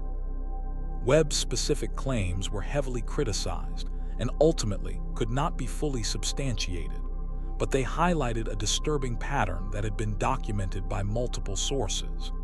The Iran-Contra network had created relationships with individuals and groups involved in drug trafficking, and the priority placed on funding the Contras had led to moral compromises that facilitated criminal activity. The web of deception surrounding Iran-Contra began to unravel in October 1986, when Sandinista forces shot down a supply aircraft over Nicaragua. The plane's cargo manifest revealed that it was carrying weapons and supplies to the Contras, and its sole survivor, Eugene Hasenfus, told his captors that he was working for the CIA. The Hasenfus incident might have been contained if not for a series of additional revelations that emerged over the following weeks. Lebanese magazines began reporting details of secret American arms shipments to Iran, including the embarrassing fact that National Security Advisor Robert McFarlane had traveled to Tehran carrying a Bible and a chocolate cake as gifts for Iranian officials. As journalists and congressional investigators began pulling at these threads, the full scope of the Iran-Contra operation became clear. What had seemed like separate, if questionable, foreign policy initiatives were revealed to be parts of a single, massive operation that had violated numerous laws and constitutional principles. The legal problems with Iran-Contra were extensive. The arms sales to Iran violated the Arms Export Control Act and possibly the National Security Act. The use of profits from those sales to fund the Contras violated the Boland Amendment. The failure to notify Congress of the Iranian operation violated intelligence oversight requirements, and the entire enterprise raised serious questions about the constitutional separation of powers and the rule of law. Even more troubling were the efforts to cover up the operation once it began to be exposed. Oliver North and his secretary, Fawn Hall, systematically destroyed documents related to Iran-Contra, including North's detailed notebooks. Reagan administration officials provided false and misleading testimony to Congress, and a coordinated effort was made to create a false narrative that would minimize the extent of high-level involvement in the operation. The cover-up efforts were extensive but ultimately unsuccessful. Congressional hearings in 1987 revealed the full scope of the operation and the involvement of senior Reagan administration officials. Independent counsel Lawrence Walsh conducted a 7-year investigation that resulted in multiple indictments and convictions, though many of these were later overturned on appeal or pardoned by President George H.W. Bush. The central question that emerged from these investigations was how much President Reagan knew about the Iran-Contra operation. Reagan's defenders argued that he was unaware of the diversion of funds to the Contras, and that overzealous subordinates had exceeded their authority. Critics contended that Reagan either knew about and approved the operation, or was so disengaged from his own administration that he had lost control of foreign policy. The truth probably lies somewhere in between. Reagan clearly knew about and approved the arms sales to Iran, despite their questionable legality and obvious futility. He also clearly supported the Contras and wanted to find ways to continue supporting them despite congressional prohibition. Whether he knew about the specific mechanism North had created to connect these two operations remains unclear, but the operation clearly reflected his priorities and preferences. What is clear is that Iran-Contra represented a fundamental breakdown in the constitutional system of checks and balances. Executive branch officials had decided that congressional restrictions on foreign policy were illegitimate obstacles to be circumvented rather than legal constraints to be respected. They had created a shadow foreign policy apparatus that operated outside normal oversight mechanisms and accountability structures. The Iran-Contra Affair also illustrated the dangers of excessive secrecy in government operations. The classification system that was supposed to protect legitimate national security information was used to hide illegal activities and constitutional violations. Officials who might have raised ethical concerns were excluded from decision-making processes, while those involved in questionable activities were given broad authority to act without oversight. Perhaps most disturbing of all was the role of private actors in the Iran-Contra network. Secord, Hakim, and others were essentially conducting American foreign policy for profit, using their access to government officials to create business opportunities that served their personal interests as much as national interests. The line between public service and private gain became so blurred as to be meaningless. The long-term consequences of Iran-Contra extended far beyond the specific policy failures involved. The affair damaged American credibility with allies and enemies alike, demonstrating that American policy commitments could not be trusted, and that American officials were willing to engage in duplicitous behavior when it served their purposes. Domestically, Iran-Contra contributed to growing cynicism about government and skepticism about official explanations for controversial policies. The revelation that senior officials had systematically lied to Congress and the public undermined trust in government institutions and made it more difficult for future administrations to build support for controversial foreign policy initiatives. The affair also had significant implications for the war on drugs. The allegations of CIA complicity in drug trafficking, whether fully substantiated or not, severely damaged the credibility of American anti-drug efforts. Communities that had been devastated by the crack cocaine epidemic found it difficult to trust government promises to combat drug trafficking when government officials had apparently facilitated such trafficking for political purposes. The Iran-Contra affair remains relevant today as an example of how national security imperatives can be used to justify illegal activities and constitutional violations. The arguments made by Reagan administration officials that congressional restrictions were hampering efforts to protect American interests have been echoed in numerous subsequent controversies involving surveillance, detention, and military operations.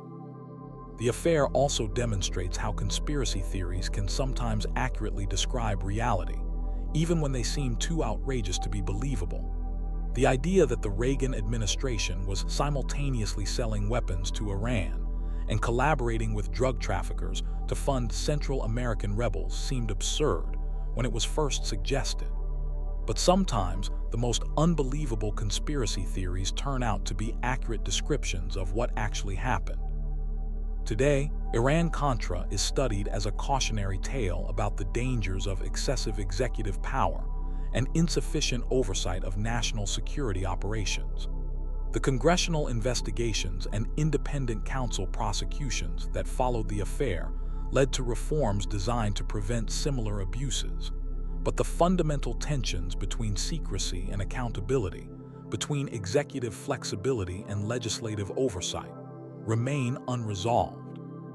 The documents and testimony that emerged from Iran-Contra investigations provide a detailed look at how senior government officials can convince themselves that illegal activities are justified by higher purposes. They show how compartmentalization and secrecy can allow questionable activities to grow far beyond their original scope. And they demonstrate how the classification system can be abused to hide criminal behavior rather than protect legitimate secrets. Perhaps most importantly, Iran-Contra reminds us that democratic accountability requires constant vigilance. The constitutional system of checks and balances only works when all participants respect the rule of law and accept the legitimacy of oversight mechanisms. When executive branch officials decide that congressional restrictions are obstacles to be circumvented rather than laws to be followed, the entire system is at risk. The Iran-Contra affair was not just a policy failure or a political scandal. It was a constitutional crisis that revealed fundamental weaknesses in America's system of government. The fact that most of the participants escaped serious consequences for their actions suggests that the lessons of Iran-Contra may not have been fully learned. In an era of expanding executive power and increasing government secrecy, the precedents set by Iran-Contra remain dangerously relevant. As we've seen with both Project Paperclip and Iran-Contra, the most shocking conspiracy theories often turn out to be the most accurate descriptions of reality. Both operations involved systematic deception, illegal activities, and moral compromises that seemed too outrageous to be believable. Both were dismissed as conspiracy theories for years before documentary evidence forced their acknowledgement as historical fact.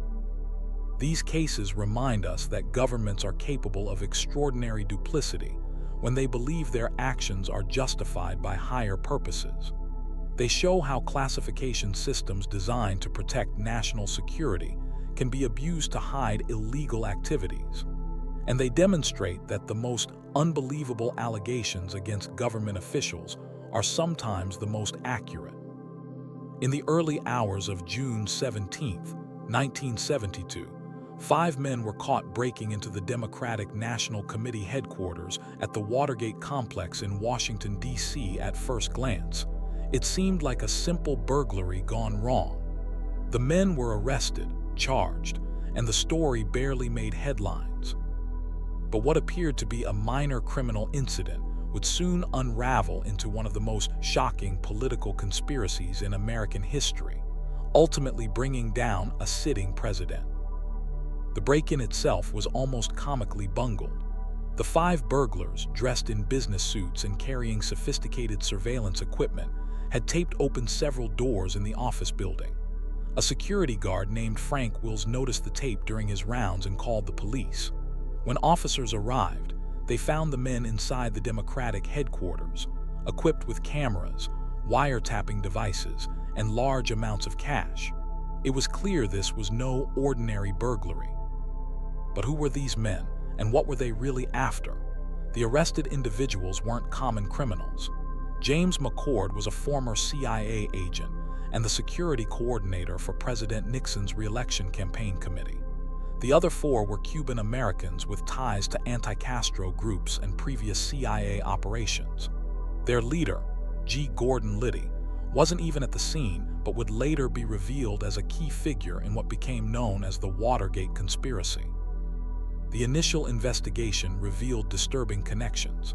One of the burglars, James McCord, carried an address book containing the phone number of E. Howard Hunt, a White House consultant and former CIA operative.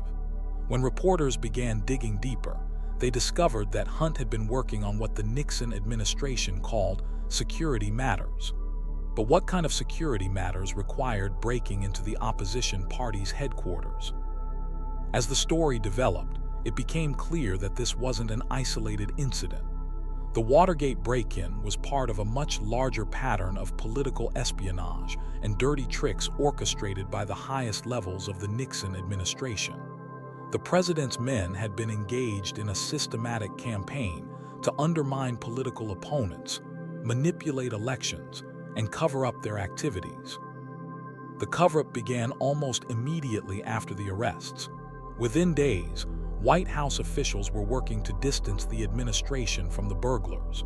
Press Secretary Ron Ziegler dismissed the break-in as a third-rate burglary attempt, suggesting it had nothing to do with the White House. But behind the scenes, a massive effort was underway to suppress the investigation and hide the truth. Money changed hands in secret meetings. Hush payments were made to the arrested men and their families. Documents were shredded and evidence destroyed. High-ranking officials perjured themselves before grand juries and congressional committees. The Nixon administration was willing to go to extraordinary lengths to keep the truth from coming out. But why? What were they so desperate to hide? The Washington Post reporters Bob Woodward and Carl Bernstein began following the money trail. They discovered that one of the arrested men had deposited $25,000 into his bank account shortly before the break-in. This money could be traced back to the committee to re-elect the president, Nixon's campaign organization. The conspiracy was starting to reach into the highest levels of American government. As the investigation continued, more shocking revelations emerged. The Nixon White House had created a secret unit called the Plumbers, whose job was to stop information leaks and conduct covert operations against political enemies. This group had previously broken into the office of Daniel Ellsberg's psychiatrist, seeking damaging information about the man who had leaked the Pentagon papers. The Watergate break-in wasn't an aberration, but part of a systematic abuse of power. The Senate established a special committee to investigate the Watergate Affair, chaired by Senator Sam Ervin of North Carolina. The televised hearings that followed captivated the American public and revealed the scope of the conspiracy. Witness after witness testified about dirty tricks, illegal surveillance, and attempts to use government agencies to harass political opponents. One of the most dramatic moments came when White House counsel John Dean testified that he had warned President Nixon there was a cancer on the presidency. Dean revealed that he had participated in the cover-up, but had grown increasingly uncomfortable with the administration's actions. His testimony directly implicated the president in both the conspiracy and the subsequent cover-up.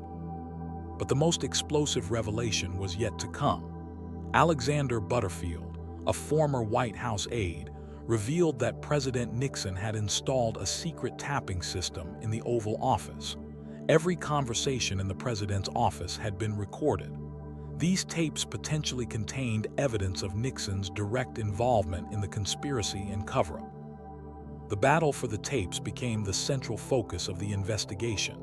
Nixon claimed executive privilege and refused to turn over the recordings. Special prosecutor Archibald Cox demanded access to the tapes, leading to a constitutional crisis. When Cox refused to back down, Nixon ordered his attorney general to fire him. Both the attorney general and his deputy resigned rather than carry out the order, in what became known as the Saturday Night Massacre. The public outcry was immediate and intense. Nixon's approval ratings plummeted and calls for impeachment grew louder. A new special prosecutor, Leon Jaworski, was appointed and continued to pursue the tapes. The case eventually reached the Supreme Court, which ruled unanimously that the president had to turn over the recordings. When the tapes were finally released, they revealed a president deeply involved in illegal activities and their cover-up.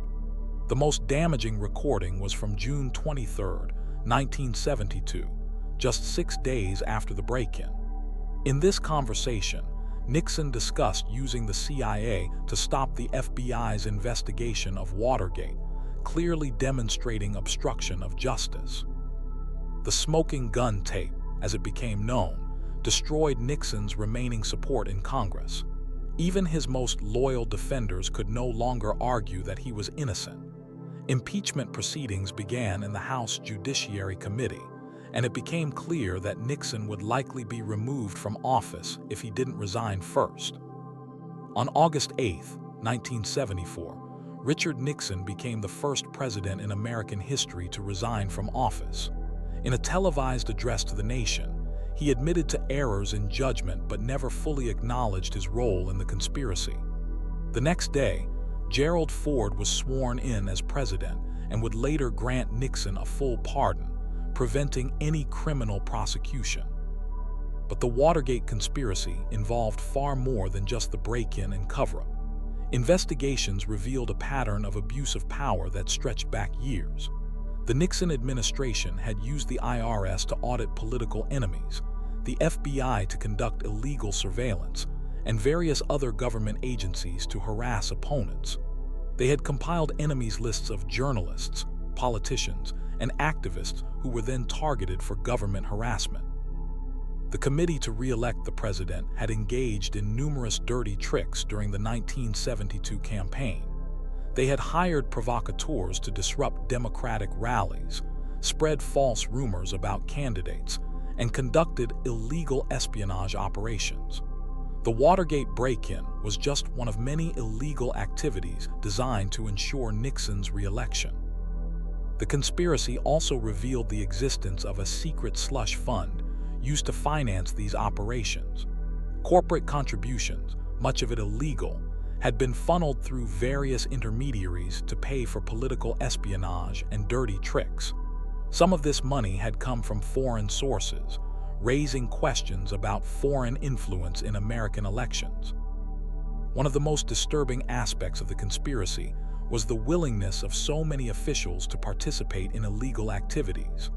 Attorney General John Mitchell, White House Chief of Staff H.R. Haldeman, Domestic Policy Advisor John Ehrlichman, and dozens of other high-ranking officials were eventually convicted of crimes related to Watergate. The conspiracy had corrupted multiple levels of government. The cover-up itself became a crime that ultimately proved more damaging than the original break-in. Nixon and his associates had obstructed justice, perjured themselves, destroyed evidence, and used their positions of power to impede legal investigations. The attempted cover-up demonstrated a complete disregard for the rule of law and constitutional government. The Watergate conspiracy also revealed the existence of what some called a shadow government operating within the White House. This unofficial organization, led by figures like Haldeman and Ehrlichman, had accumulated enormous power and operated with little oversight.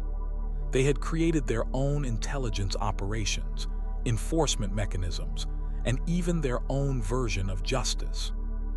Perhaps most shocking was the revelation that the conspiracy had been planned and executed by people at the very top of American government. This wasn't the work of rogue agents or low-level operatives, but a systematic campaign approved and directed by the president's closest advisors. The conspiracy reached into the Oval Office itself. The financial aspects of the conspiracy were equally disturbing. Investigators discovered that millions of dollars had been raised and spent on illegal activities. Some of this money had been laundered through Mexican banks to hide its origins. Corporate executives had been pressured to make illegal contributions, and some had been promised government contracts in return for their cooperation. The conspiracy also involved attempts to manipulate the media and control information. The Nixon administration had tried to use the Federal Communications Commission to pressure television networks, had threatened the licenses of stations that broadcast unfavorable coverage, and had even considered using antitrust laws against media companies that opposed the president. International implications of the conspiracy gradually came to light as well. Some of the money used to finance the operation had come from foreign sources, including funds connected to the Greek military junta and Philippine President Ferdinand Marcos. The administration had also used foreign policy initiatives to distract attention from domestic scandals. The human cost of the conspiracy extended far beyond the political figures who were prosecuted. Families were destroyed, careers were ruined, and public trust in government was severely damaged. The conspiracy had turned American politics into a battleground where anything was permissible in the pursuit of power. As the full scope of the Watergate conspiracy became clear, it transformed American politics and government. New laws were passed to limit campaign contributions, increase government transparency, and strengthen oversight of executive power.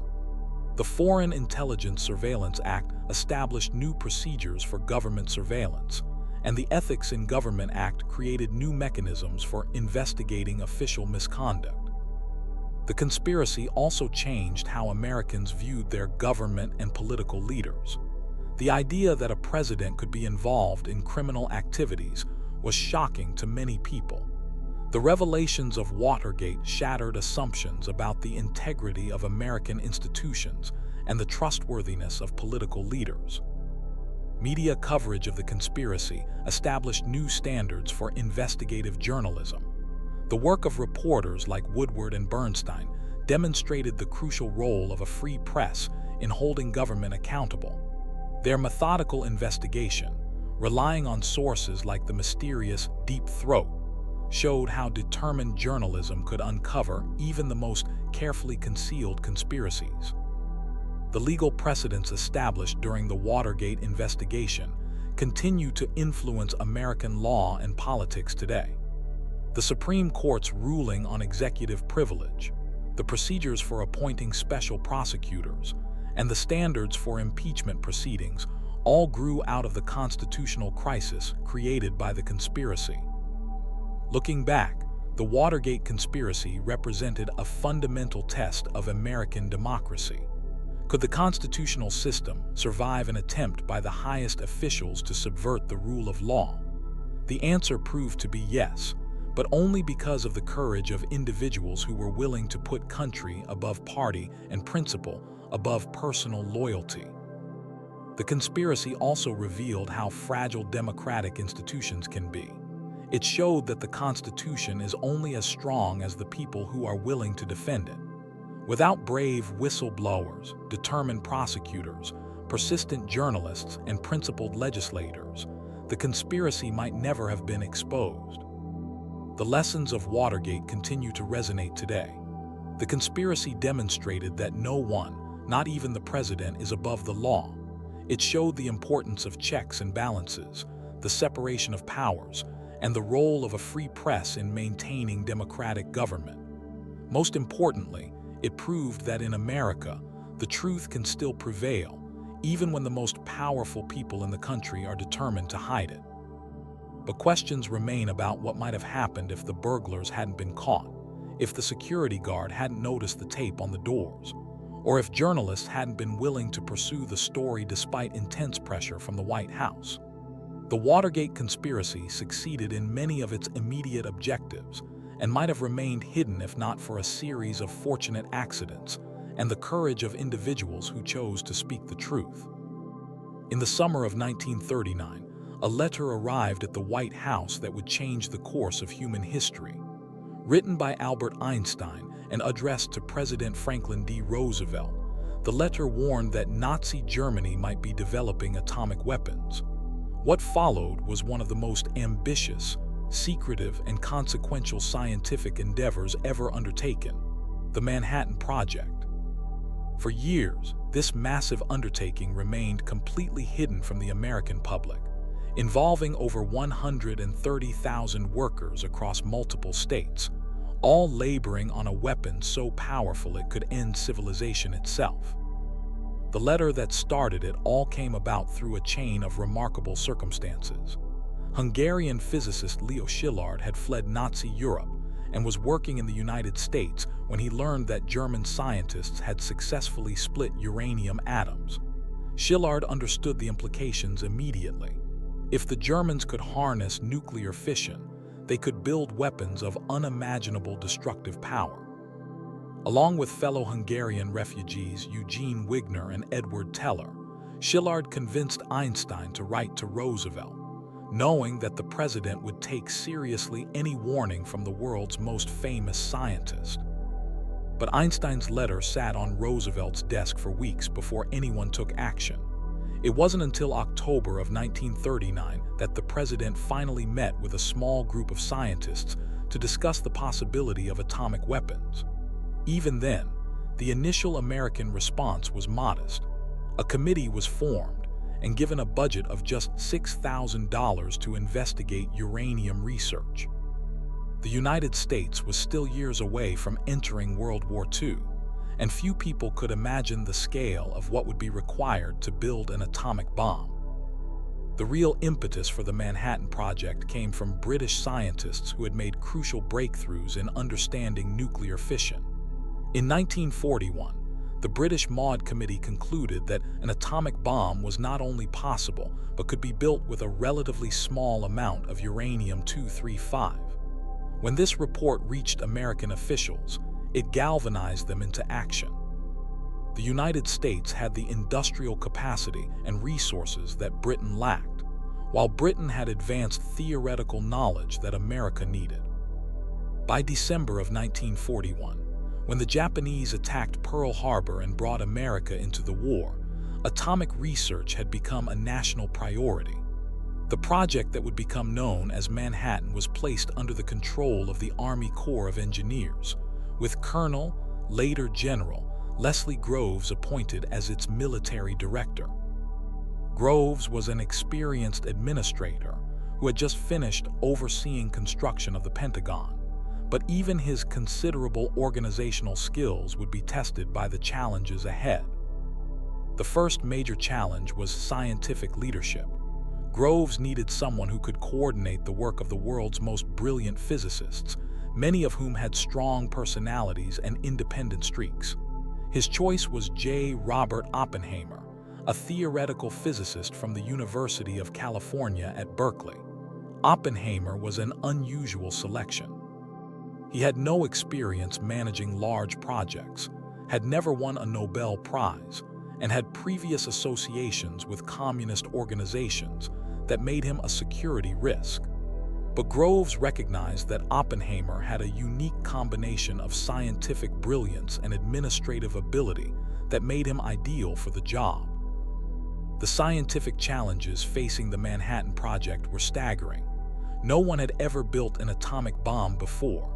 The basic physics was understood, but translating that knowledge into a working weapon required solving thousands of technical problems. There were multiple possible approaches to building the bomb, and initially, no one knew which would work or which would be most efficient. The project pursued several different paths simultaneously. One approach involved enriching uranium-235, separating it from the much more common uranium-238. This required developing entirely new industrial processes on a massive scale. Another approach involved creating plutonium, an element that didn't exist in nature but could be produced in nuclear reactors. Each path presented unique technical challenges that pushed the boundaries of scientific knowledge and industrial capability. The scale of the Manhattan Project was unprecedented. At its peak, it employed over 130,000 people across the United States. Entire cities were built from scratch to house workers and contained the secret facilities. Los Alamos, New Mexico, became home to the world's most advanced physics laboratory. Oak Ridge, Tennessee, grew from farmland into a city of 75,000 people, all dedicated to uranium enrichment. Hanford, Washington, housed massive reactors for plutonium production. Each site was surrounded by security and shrouded in secrecy. The workers at these facilities, with few exceptions, had no idea what they were building. They were told only that their work was vital to the war effort and that secrecy was essential. Compartmentalization was strict. Scientists working on one aspect of the bomb often knew nothing about other parts of the project. Security was so tight that even many high-ranking government officials were kept in the dark about the project's existence. The cost of the Manhattan Project was staggering. By the time the first atomic bombs were completed, the United States had spent over $2 billion, equivalent to about $28 billion today. This made it one of the most expensive undertakings in human history up to that point. The money was hidden in various budget categories, and even many members of Congress had no idea what they were funding. Creating the fissile material for atomic bombs required revolutionary industrial processes. At Oak Ridge, massive facilities were built to separate uranium-235 from uranium-238. The electromagnetic separation process required enormous amounts of electricity and thousands of precisely calibrated machines called calutrons. The gaseous diffusion process involved pumping uranium hexafluoride gas through thousands of barriers with microscopic holes. Both processes were incredibly complex and had never been attempted on such a scale. Meanwhile, at Hanford, engineers were building the world's first large-scale nuclear reactors. These facilities would transform uranium into plutonium through neutron bombardment. The reactors were cooled by water from the Columbia River and produced both plutonium and enormous amounts of radioactive waste. Workers at Hanford had no idea they were creating the most toxic substances ever produced by human activity. The scientific work at Los Alamos was equally challenging. Oppenheimer assembled a team that included many of the world's leading physicists, including several Nobel Prize winners. They worked on two different bomb designs simultaneously. The Little Boy design used uranium-235 and was relatively simple, relying on conventional explosives to slam two pieces of fissile material together. The Fat Man design used plutonium and required a much more complex implosion mechanism to compress the fissile core to critical density. Testing the plutonium bomb design required unprecedented precision. The conventional explosives had to detonate with perfect timing to create a symmetrical compression wave. Any imperfection would cause the bomb to fail or produce a much smaller explosion than expected. Developing this implosion mechanism required thousands of experiments and the invention of new mathematical models and computational techniques. The first test of an atomic bomb, codenamed Trinity, took place on July 16, 1945, in the desert of New Mexico. The test site was carefully chosen for its remoteness and security. As dawn approached, scientists and officials gathered in bunkers and observation points miles from ground zero. Many were uncertain whether the bomb would work at all. Some worried it might ignite the atmosphere and destroy all life on Earth. When the bomb detonated, it exceeded everyone's expectations.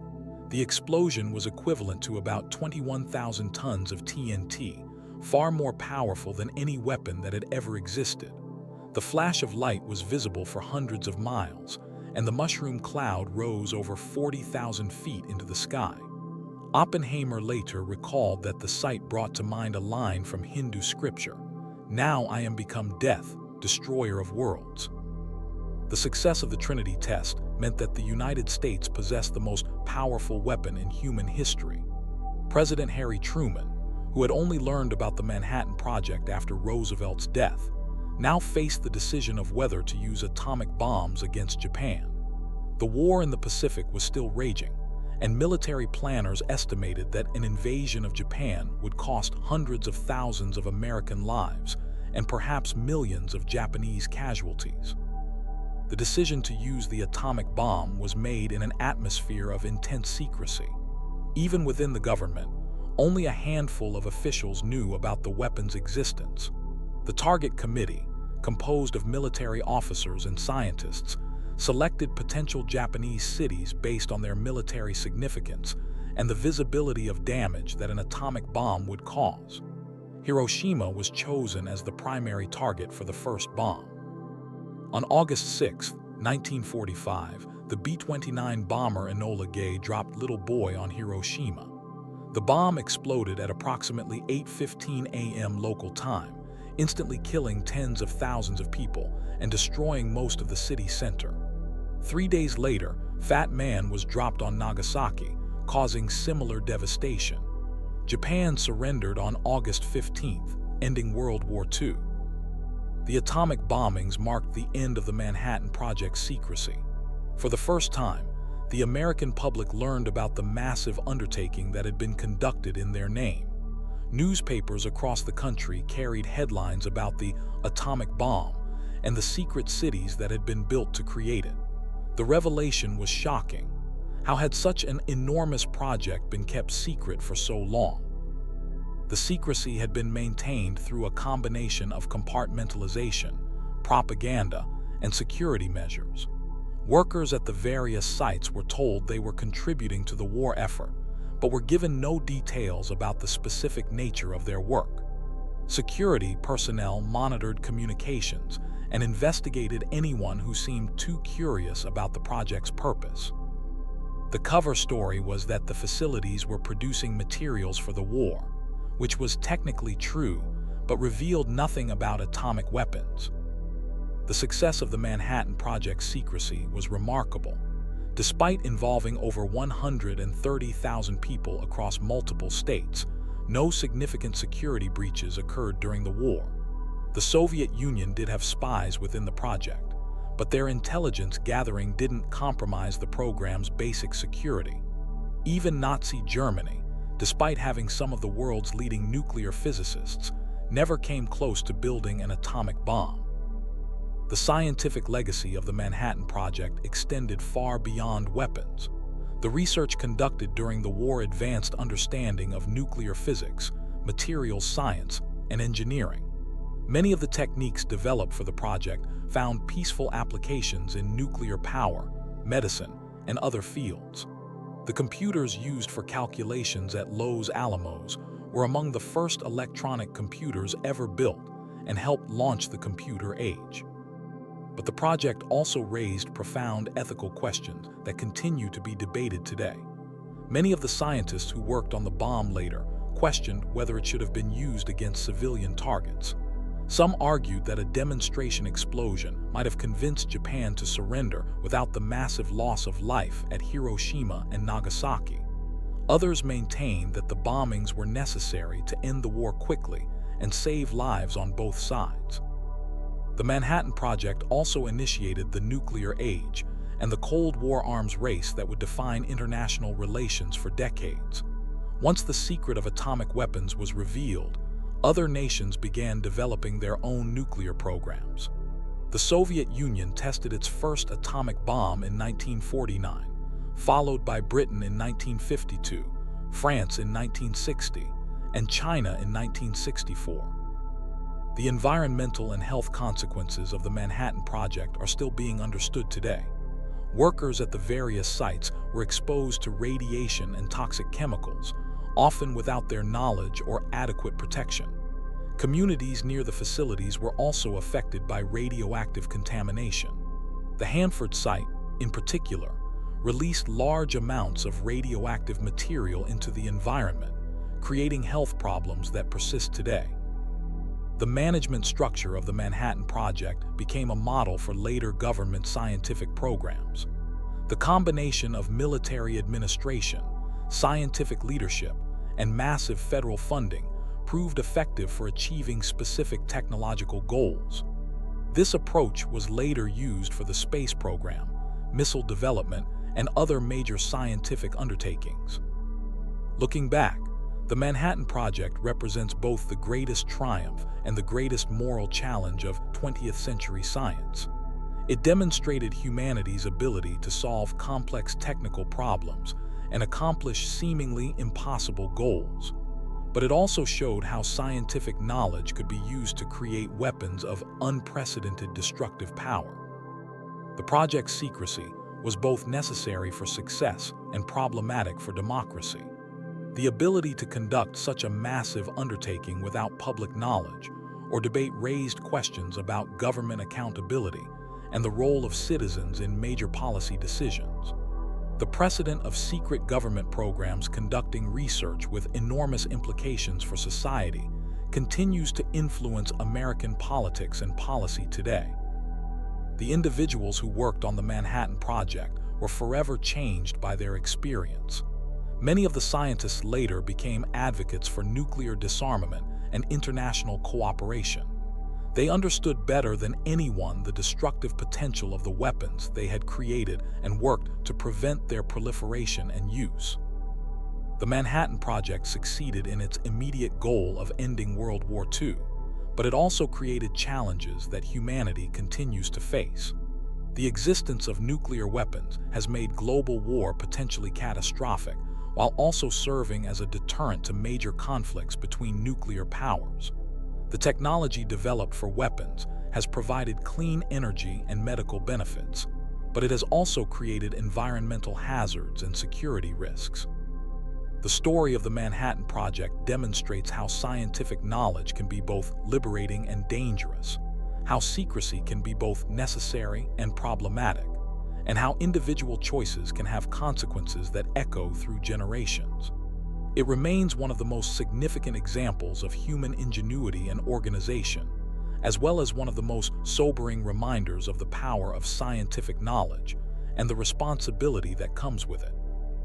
Picture this: you're sitting in your living room, watching the evening news, trusting that the reporters on your screen are delivering unbiased, factual information. But what if I told you that for decades, some of those very same news outlets were secretly working hand in hand with the Central Intelligence Agency? What if the stories you were hearing had been carefully crafted, edited, or even planted by government operatives? This isn't the plot of a thriller novel or a paranoid fantasy. This is Operation Mockingbird, one of the most chilling examples of how the line between journalism and espionage became dangerously blurred in the 20th century. The story begins in the aftermath of World War II, when America found itself locked in an ideological battle with the Soviet Union. The Cold War wasn't just fought with missiles and military might. It was a war of ideas, propaganda, and information. Both superpowers understood that controlling the narrative was just as important as controlling territory. For the newly formed CIA, this meant finding ways to influence public opinion, both at home and abroad. What they came up with was audacious, systematic, and deeply troubling. They would infiltrate the very institutions Americans trusted most: their newspapers, magazines, radio stations, and television networks. Operation Mockingbird officially began around 1948, though its roots can be traced back even earlier. The man at the center of it all was Frank Wisner, a charismatic and ambitious CIA officer who headed the agency's Office of Policy Coordination. Wisner understood something crucial about modern warfare. In the age of mass media, hearts and minds were the ultimate battlefield. He believed that if the CIA could control what people read, heard, and saw, they could shape how they thought about communism, democracy, and America's role in the world. The operation was breathtakingly ambitious in its scope. Rather than simply planting the occasional story or paying off a few journalists, Wisner and his team set out to create an entire network of media assets. They recruited reporters, editors, publishers, and media executives, turning them into willing or unwitting partners in the CIA's information war. Some of these relationships were formal and contractual. Others were built on personal friendships, shared ideologies, or simple financial incentives. The result was a web of influence that stretched across the American media landscape and beyond. But how exactly did they do it? The methods were as varied as they were sophisticated. In some cases, the CIA would directly pay journalists to write specific stories or to emphasize certain angles in their reporting. These weren't always dramatic tales of espionage or international intrigue. Sometimes they were subtle shifts in tone, small editorial choices that nudged public opinion in a particular direction. A story about labor unrest might emphasize communist infiltration. An article about foreign aid might highlight American generosity, while downplaying any negative consequences. The agency also established what they called proprietaries, media outlets that appeared to be independent, but were actually owned or controlled by the CIA. These ranged from small newsletters and magazines to larger publishing houses and radio stations. Through these outlets, the agency could distribute stories, analysis, and propaganda without any visible connection to the government. To the outside world, these publications looked like legitimate, independent sources of information. In reality, they were carefully crafted instruments of American foreign policy. One of the most famous examples was Radio Free Europe, which broadcast American perspectives into Soviet-controlled Eastern Europe. While this station was more openly acknowledged as a government initiative, it was just the tip of the iceberg. The CIA also had relationships with major American news organizations, including some of the most respected names in journalism. We're talking about newspapers that families across America read with their morning coffee, magazines that sat on millions of coffee tables, and television programs that shaped public understanding of world events. The personal relationships were perhaps even more important than the financial ones. Frank Wisner was a master at cultivating friendships with influential media figures. He understood that many journalists and publishers were genuinely patriotic Americans who wanted to support their country during the Cold War. By framing the CIA's media operations as a patriotic duty, Wisner was able to recruit allies who saw themselves not as propagandists, but as defenders of American democracy. These weren't necessarily corrupt individuals selling out their professional ethics for money. Many of them genuinely believed they were serving the greater good. The consequences of these relationships were far-reaching and often invisible to the general public. Stories that might have been critical of American foreign policy were killed or softened. Reporters who might have investigated controversial CIA operations found their editors suddenly uninterested in their work. Foreign correspondents discovered that their sources were drying up, or that their access to certain stories was mysteriously limited. The end result was a media landscape that, while appearing free and independent, was actually shaped by intelligence considerations. But Operation Mockingbird wasn't just about controlling domestic media. The CIA also worked to influence foreign press coverage, understanding that international opinion could be just as important as domestic support. They placed stories in foreign newspapers, funded overseas publications, and even helped to establish entire media networks in strategically important countries. The goal was to ensure that American perspectives and interests were represented favorably in media markets around the world. The operation's influence extended into the entertainment industry as well. The CIA recognized that movies, television shows, and books could be powerful tools for shaping public opinion. They worked with Hollywood studios to ensure that films portrayed American intelligence agencies in a positive light, while depicting communist nations as threatening and oppressive.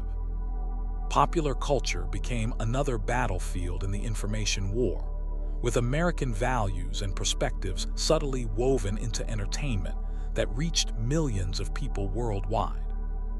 For years, Operation Mockingbird remained one of the intelligence community's best-kept secrets.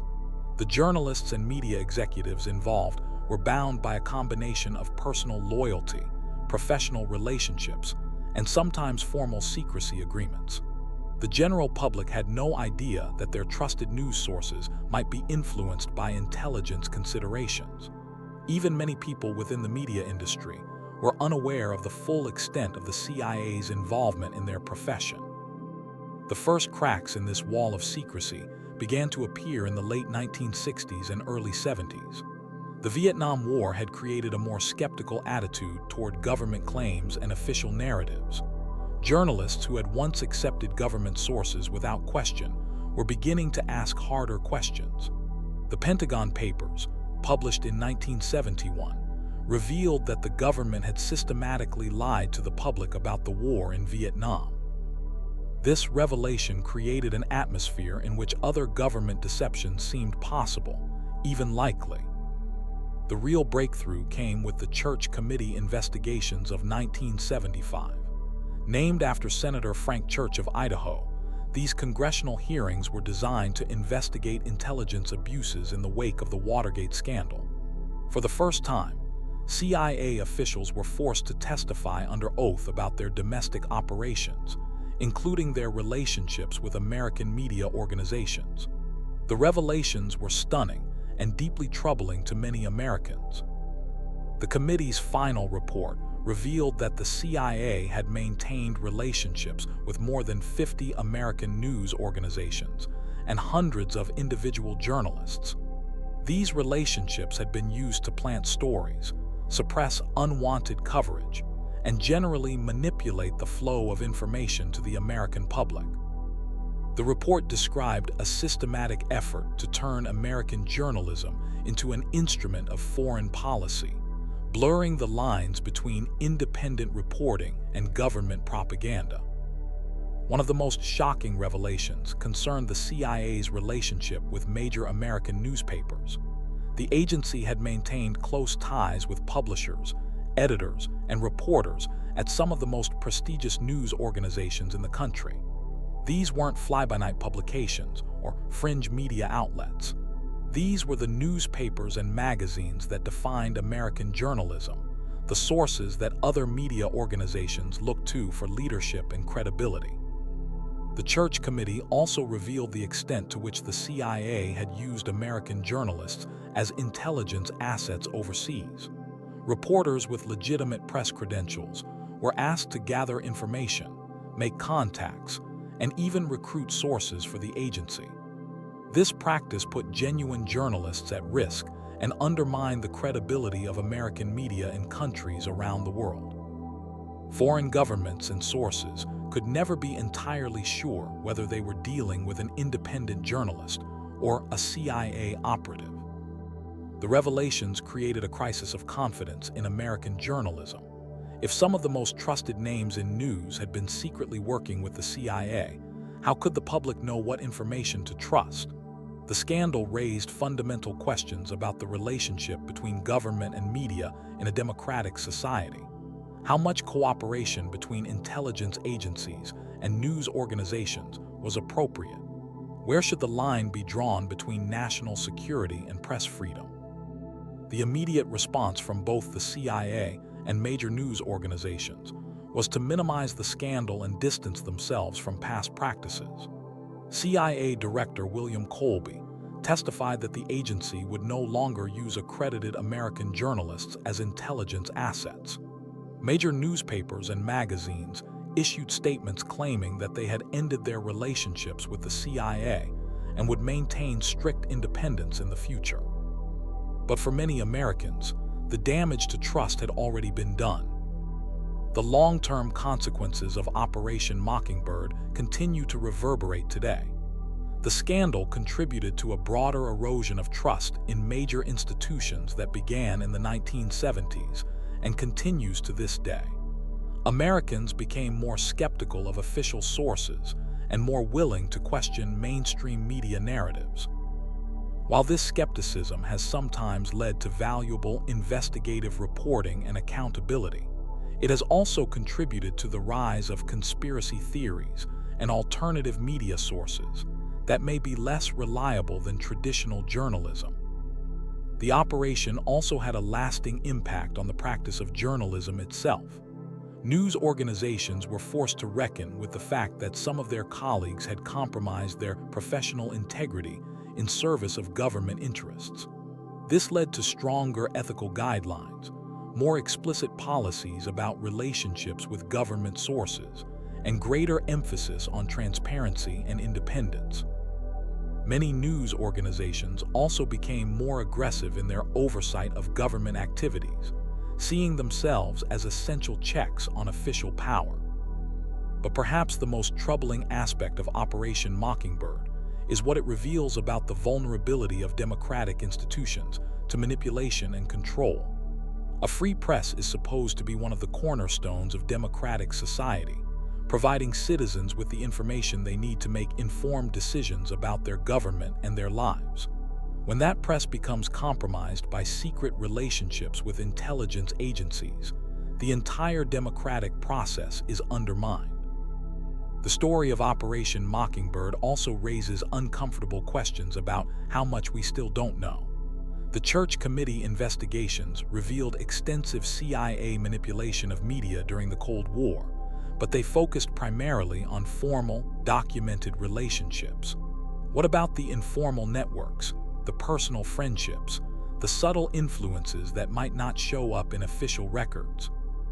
How can we be sure that similar operations aren't continuing today, perhaps in different forms adapted to the digital age? Modern media landscape presents both new opportunities and new challenges for those who might want to influence public opinion. On one hand, the rise of independent media, social networks, and citizen journalism has made it much harder for any single organization to control the flow of information.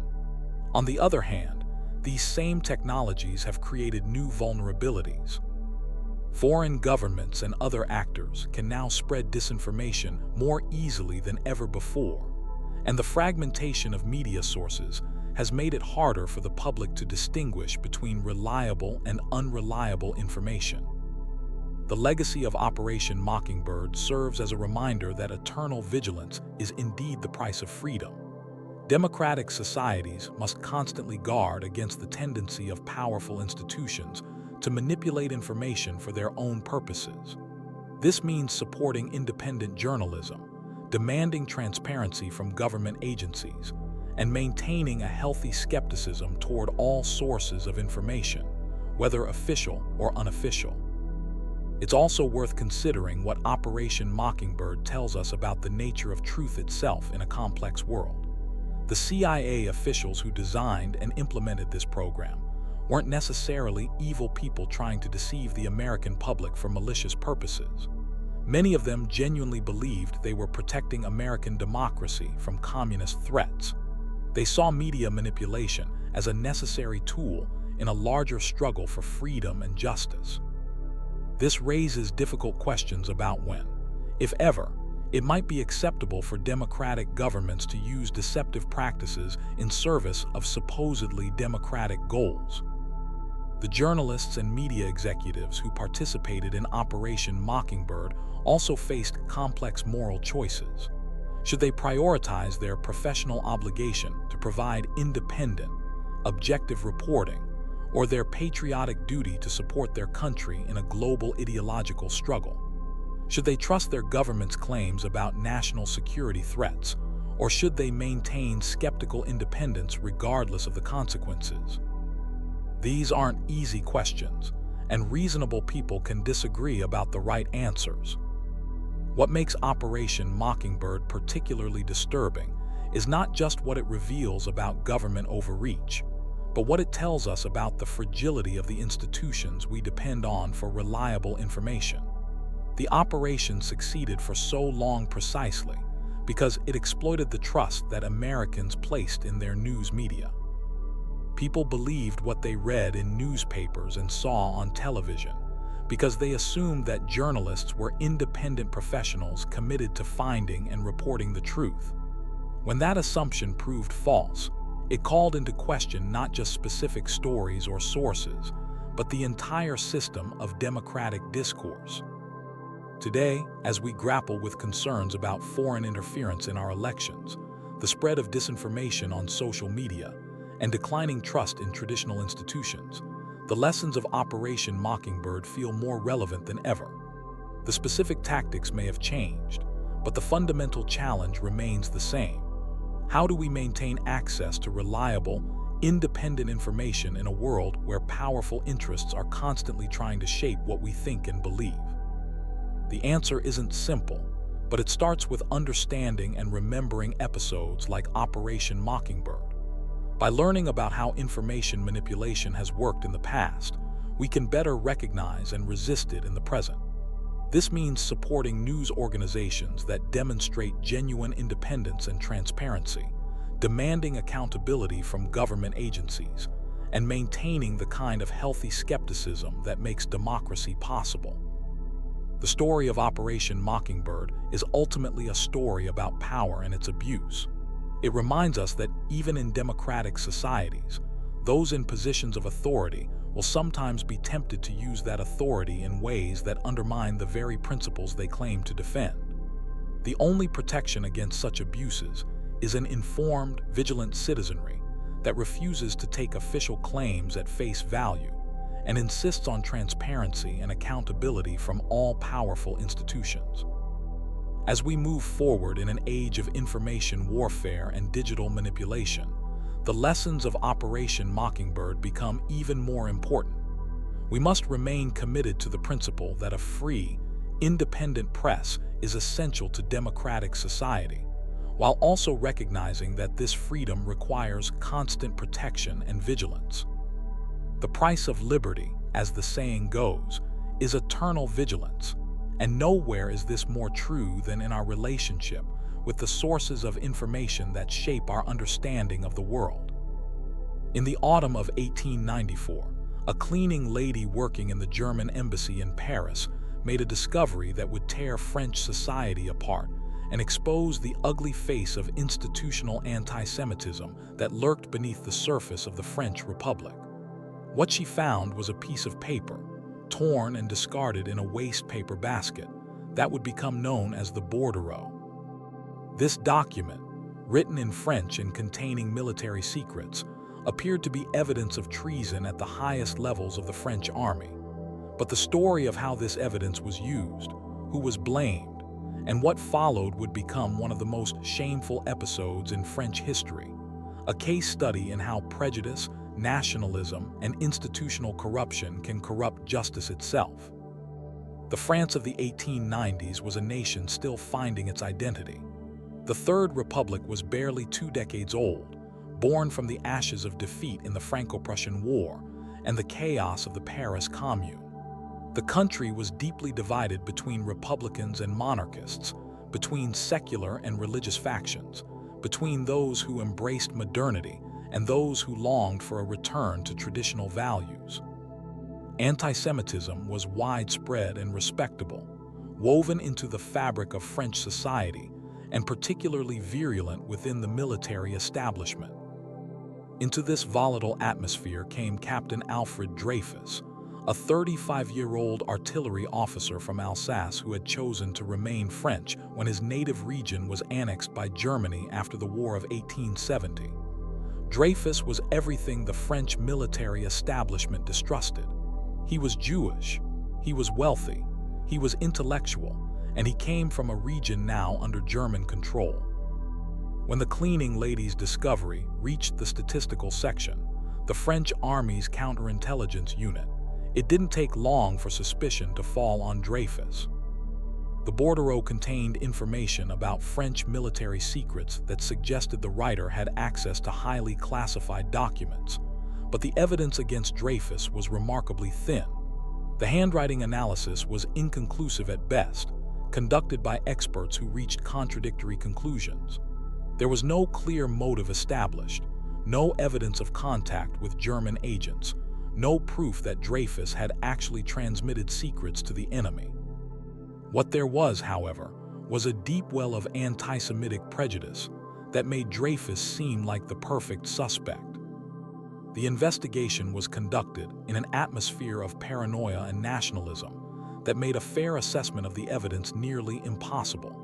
France was still reeling from its humiliating defeat by Germany, and the idea that German spies were operating at the heart of the French military establishment touched the deepest fears of a wounded nation.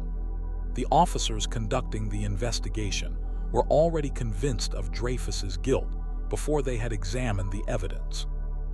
They saw what they expected to see, and they ignored anything that didn't fit their preconceptions. The court-martial that followed was a travesty of justice from beginning to end. Dreyfus was not allowed to see all the evidence against him. His lawyers were denied access to crucial documents, and the proceedings were conducted in an atmosphere of secrecy that made it impossible for the defense to mount an effective case. The military judges were under intense pressure to find Dreyfus guilty, both from their superiors and from a press and public that had already concluded he was a traitor. On December 22, 1894, Alfred Dreyfus was found guilty of treason and sentenced to life imprisonment on Devil's Island, the notorious penal colony off the coast of French Guiana. The sentence was accompanied by a public ceremony of military degradation that was designed to humiliate Dreyfus and satisfy the public's thirst for revenge. In front of a crowd of spectators, Dreyfus's military decorations were torn from his uniform, his sword was broken, and he was marched around the courtyard while the crowd shouted death to the traitor and death to the Jew. Dreyfus maintained his innocence throughout the proceedings, but his protests fell on deaf ears. To most French people, justice had been served. A Jewish traitor had been caught and punished, and France could move on from this embarrassing episode.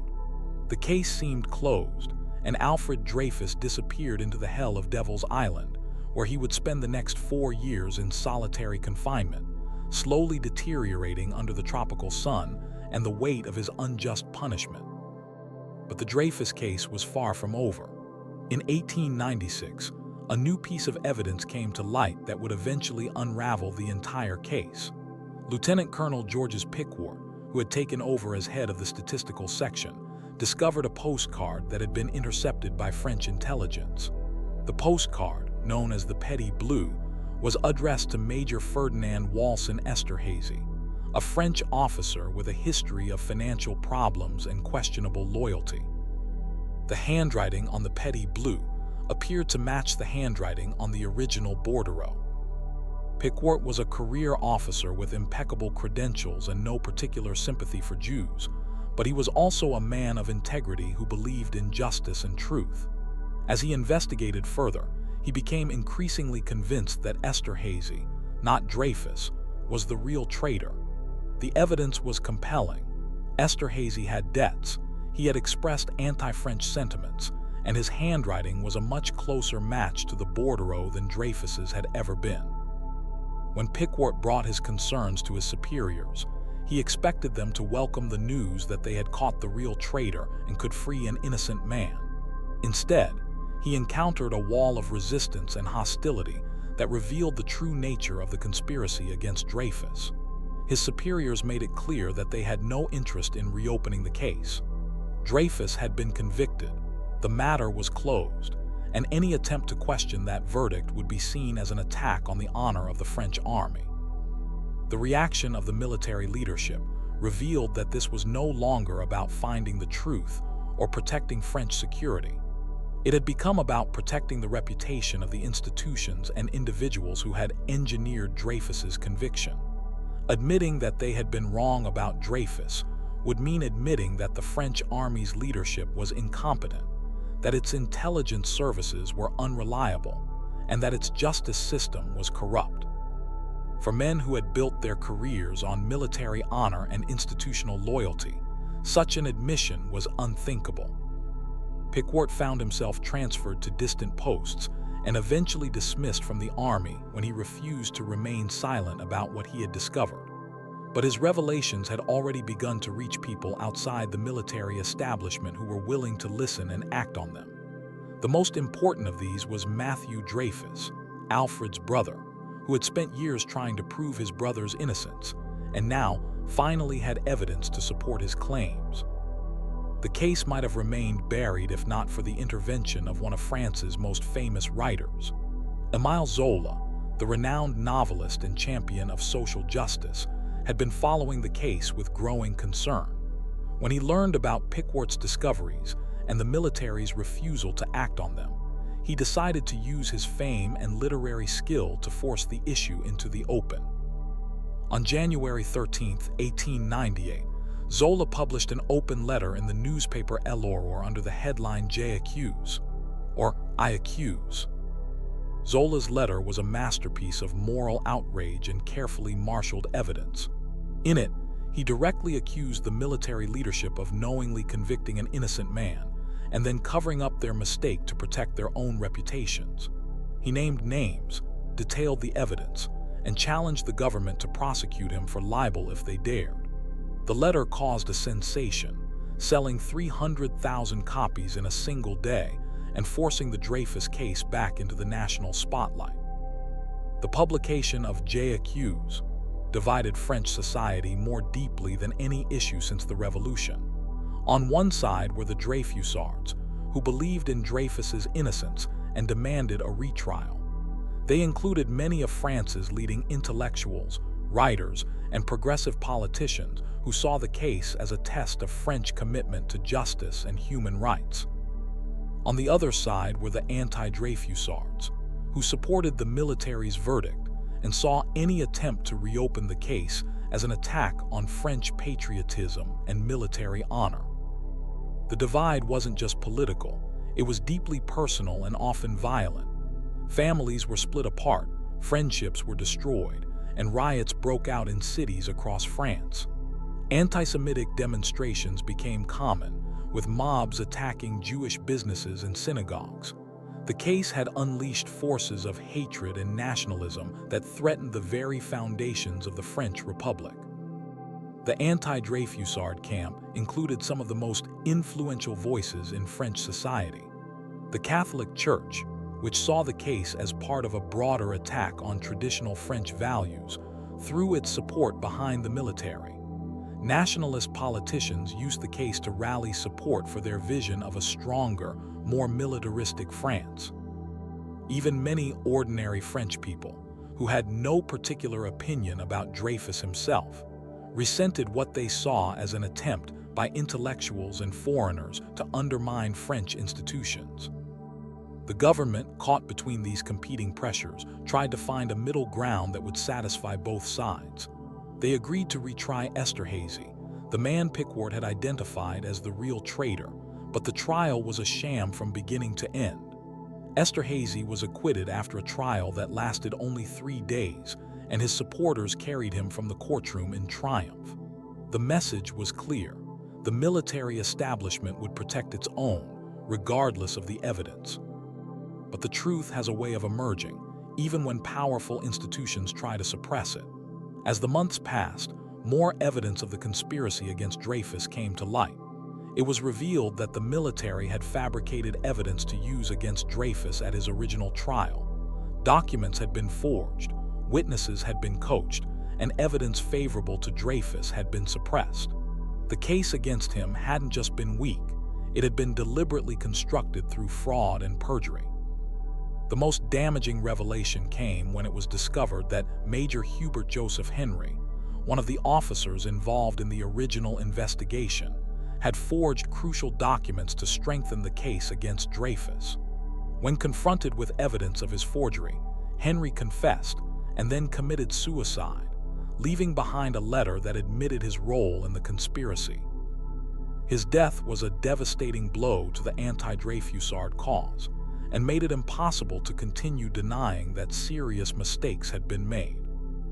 Even then, the military establishment was reluctant to admit its errors. A new court-martial was finally ordered, but it was held in Rennes, far from Paris and the influence of Dreyfus's supporters. The judges were military officers who were under enormous pressure to uphold the original verdict and protect the army's reputation. The trial was conducted in an atmosphere of intimidation and prejudice that made a fair verdict unlikely. Incredibly, even with all the evidence of forgery and conspiracy that had emerged, the military court in Rennes still found Dreyfus guilty. They reduced his sentence and acknowledged extenuating circumstances, but they refused to fully exonerate him. The verdict was so obviously unjust that it caused an international scandal and further damaged France's reputation around the world. The political pressure finally became too great to ignore. President Émile Loubet, recognizing that the case was damaging France both domestically and internationally, offered Dreyfus a presidential pardon. After 5 years of imprisonment and public humiliation, Dreyfus was free, but he had not been fully exonerated. The pardon implied that he was guilty, but that the president was showing mercy, a compromise that satisfied no one and left the fundamental questions of justice unresolved. Dreyfus faced an agonizing choice. He could accept the pardon and regain his freedom, but at the cost of implicitly admitting guilt. Or he could refuse the pardon and continue fighting for full exoneration, knowing that this might mean years more of legal battles and public vilification. Exhausted by his ordeal and desperate to reunite with his family, Dreyfus accepted the pardon, though he made it clear that he would continue to fight for complete vindication. It would take another 6 years for Dreyfus to achieve full legal exoneration. In 1906, the French Court of Cassation, the country's highest court, finally overturned his conviction and declared him innocent of all charges. Dreyfus was reinstated in the army with the rank of major and received the Legion of Honor. Pickwart, the officer who had first discovered evidence of Dreyfus's innocence, was promoted to general and later became Minister of War. But the damage had been done. The Dreyfus Affair had revealed the depth of anti-Semitism in French society and the willingness of powerful institutions to sacrifice justice to protect their own interests. It had shown how prejudice could corrupt even the most basic legal processes, and how nationalism could be used to justify the most terrible injustices.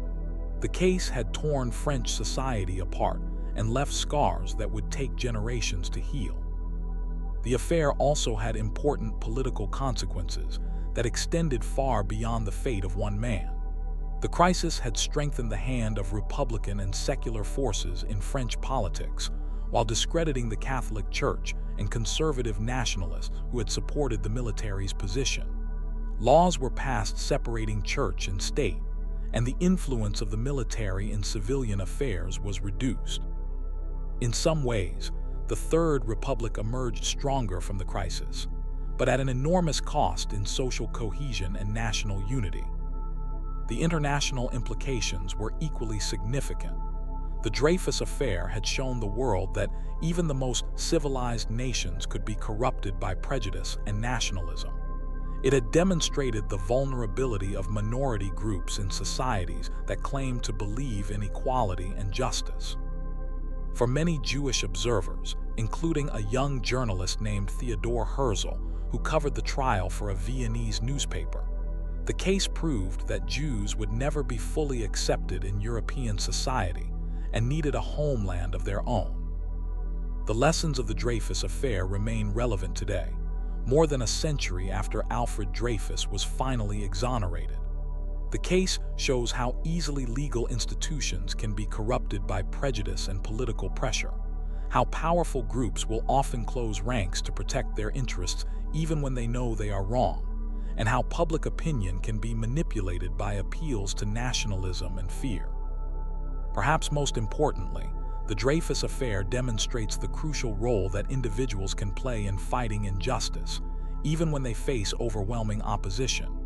People like Pickford, who risked his career to tell the truth, Zola, who used his fame to force the issue into the open, and Matthew Dreyfus, who never gave up fighting for his brother's innocence, showed that it is possible to stand up to institutional corruption and eventually prevail. The affair also highlights the importance of a free press and intellectual independence in democratic societies. It was journalists, writers, and intellectuals who kept the case alive when the government and military wanted it to disappear. Without their willingness to ask uncomfortable questions and challenge official narratives, Alfred Dreyfus might have died on Devil's Island, another victim of institutional prejudice and injustice. Today, as we face new forms of prejudice and new challenges to justice and truth, the Dreyfus Affair serves as both a warning and an inspiration. It warns us about how quickly civilized societies can descend into hatred and injustice when fear and prejudice are allowed to override reason and compassion. But it also shows us that truth and justice can ultimately prevail, even against the most powerful opposition, if enough people are willing to stand up and fight for what is right.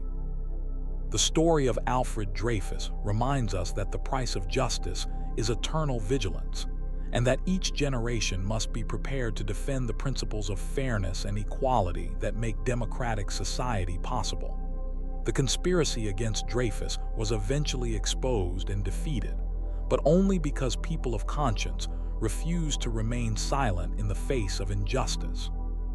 Their example continues to inspire those who fight against prejudice and corruption today, proving that the truth, however long suppressed, will eventually find a way to emerge.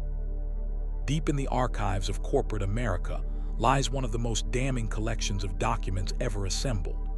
Thousands of memos, letters, and reports that reveal a conspiracy so vast and so callous that it makes the tobacco cover-up look small by comparison. These documents tell the story of how an entire industry knowingly exposed millions of workers and consumers to a deadly substance, all while denying any knowledge of the risks. The substance was asbestos, a naturally occurring mineral that was once hailed as a miracle material. The industry was worth billions of dollars and employed hundreds of thousands of people, and the conspiracy to hide its deadly effects lasted for more than 70 years, claiming hundreds of thousands of lives in the process. Unlike the tobacco conspiracy, which primarily affected people who chose to smoke, the asbestos conspiracy affected people who had no choice in their exposure.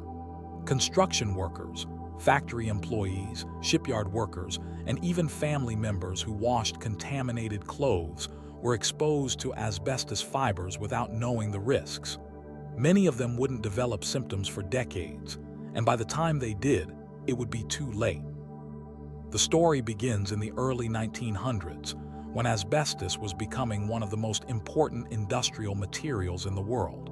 It was heat-resistant, fire-resistant, and incredibly durable. It could be woven into fabric, mixed into cement, or used as insulation.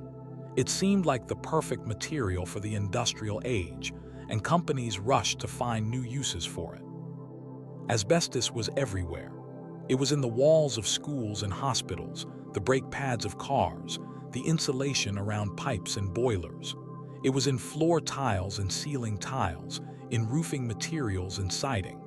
Workers handled it daily, often without any protective equipment, breathing in microscopic fibers that would lodge in their lungs and remain there for the rest of their lives. But even as early as 1918, medical professionals were beginning to notice something troubling. Workers in asbestos mines and factories were developing a strange lung disease that left them gasping for breath. The condition, which came to be known as asbestosis, was caused by the accumulation of asbestos fibers in the lungs. The fibers caused scarring and inflammation that made it increasingly difficult to breathe. The first major study of asbestos-related disease was published in 1930 by Dr. E.R.A. Meriwether, who examined 363 asbestos workers in British factories. He found that over 25% of them showed signs of lung disease, and that the risk increased with the length of exposure. The study was groundbreaking because it established a clear link between asbestos exposure and lung disease. But the asbestos industry's response to this research was not to protect workers or warn the public. Instead, they chose to suppress the information and attack the science. Company executives worked with industry lawyers to prevent the publication of studies that showed harm, while funding research that downplayed the risks. One of the most telling early documents in the asbestos conspiracy comes from 1933, when executives from 11 major asbestos companies met to discuss the Meriwether study. According to meeting minutes that surfaced decades later, the executives agreed that publicity about asbestos-related disease would be bad for the industry, and that they should work together to minimize public awareness of the health risks. They didn't just agree to stay quiet about the risks, they actively worked to hide them. They pressured medical journals not to publish studies showing harm, they funded their own biased research, and they created industry organizations that would speak with one voice about the safety of asbestos. The conspiracy wasn't limited to hiding information from the public. The companies also hid information from their own workers, the very people who were most at risk. Internal documents from this period show that company executives knew that workers were developing lung disease, yet they chose not to tell them or provide protective equipment. One particularly damning document comes from 1936, when officials from the Asbestos Manhattan Company discussed whether to warn workers about health risks.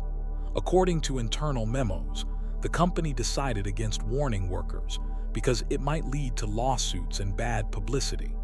Instead, they chose to quietly transfer sick workers to other jobs without telling them why. This pattern of deception continued throughout the 1930s and 40s.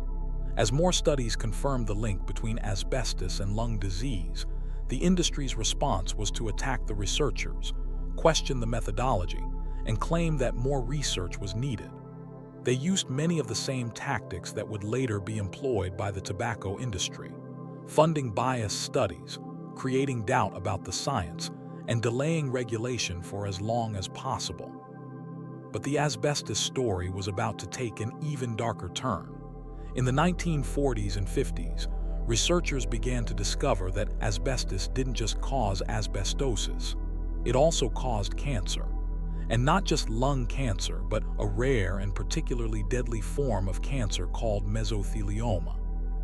Mesothelioma is a cancer of the lining of the lungs, heart, or abdomen. It's almost always fatal, and it's almost always caused by asbestos exposure. The disease has a long latency period, meaning that people exposed to asbestos might not develop symptoms for 20, 30, or even 40 years. By the time symptoms appear, the cancer has usually spread too far to be treated effectively. The first major study linking asbestos to mesothelioma was published in 1960 by Dr. J.C. Wagner, who studied 33 cases of the rare cancer in South Africa. He found that all of the patients had been exposed to asbestos, either through their work or by living near asbestos mines. The study was a bombshell because it showed that even relatively brief exposure to asbestos could cause a deadly form of cancer. By this time, the asbestos industry could no longer claim ignorance about the health risks. Their own scientists and medical consultants were confirming that asbestos caused both lung disease and cancer. Yet instead of warning the public or changing their practices, they chose to continue the cover-up. Internal documents from the 1960s show that asbestos companies were well aware of the cancer risks, but decided to keep this information secret.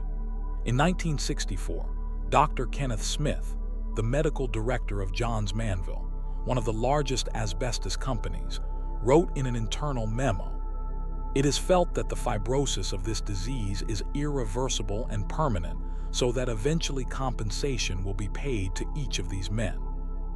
But as long as the man is not disabled, it is felt that he should not be told of his condition, so that he can live and work in peace, and the company can benefit by his many years of experience."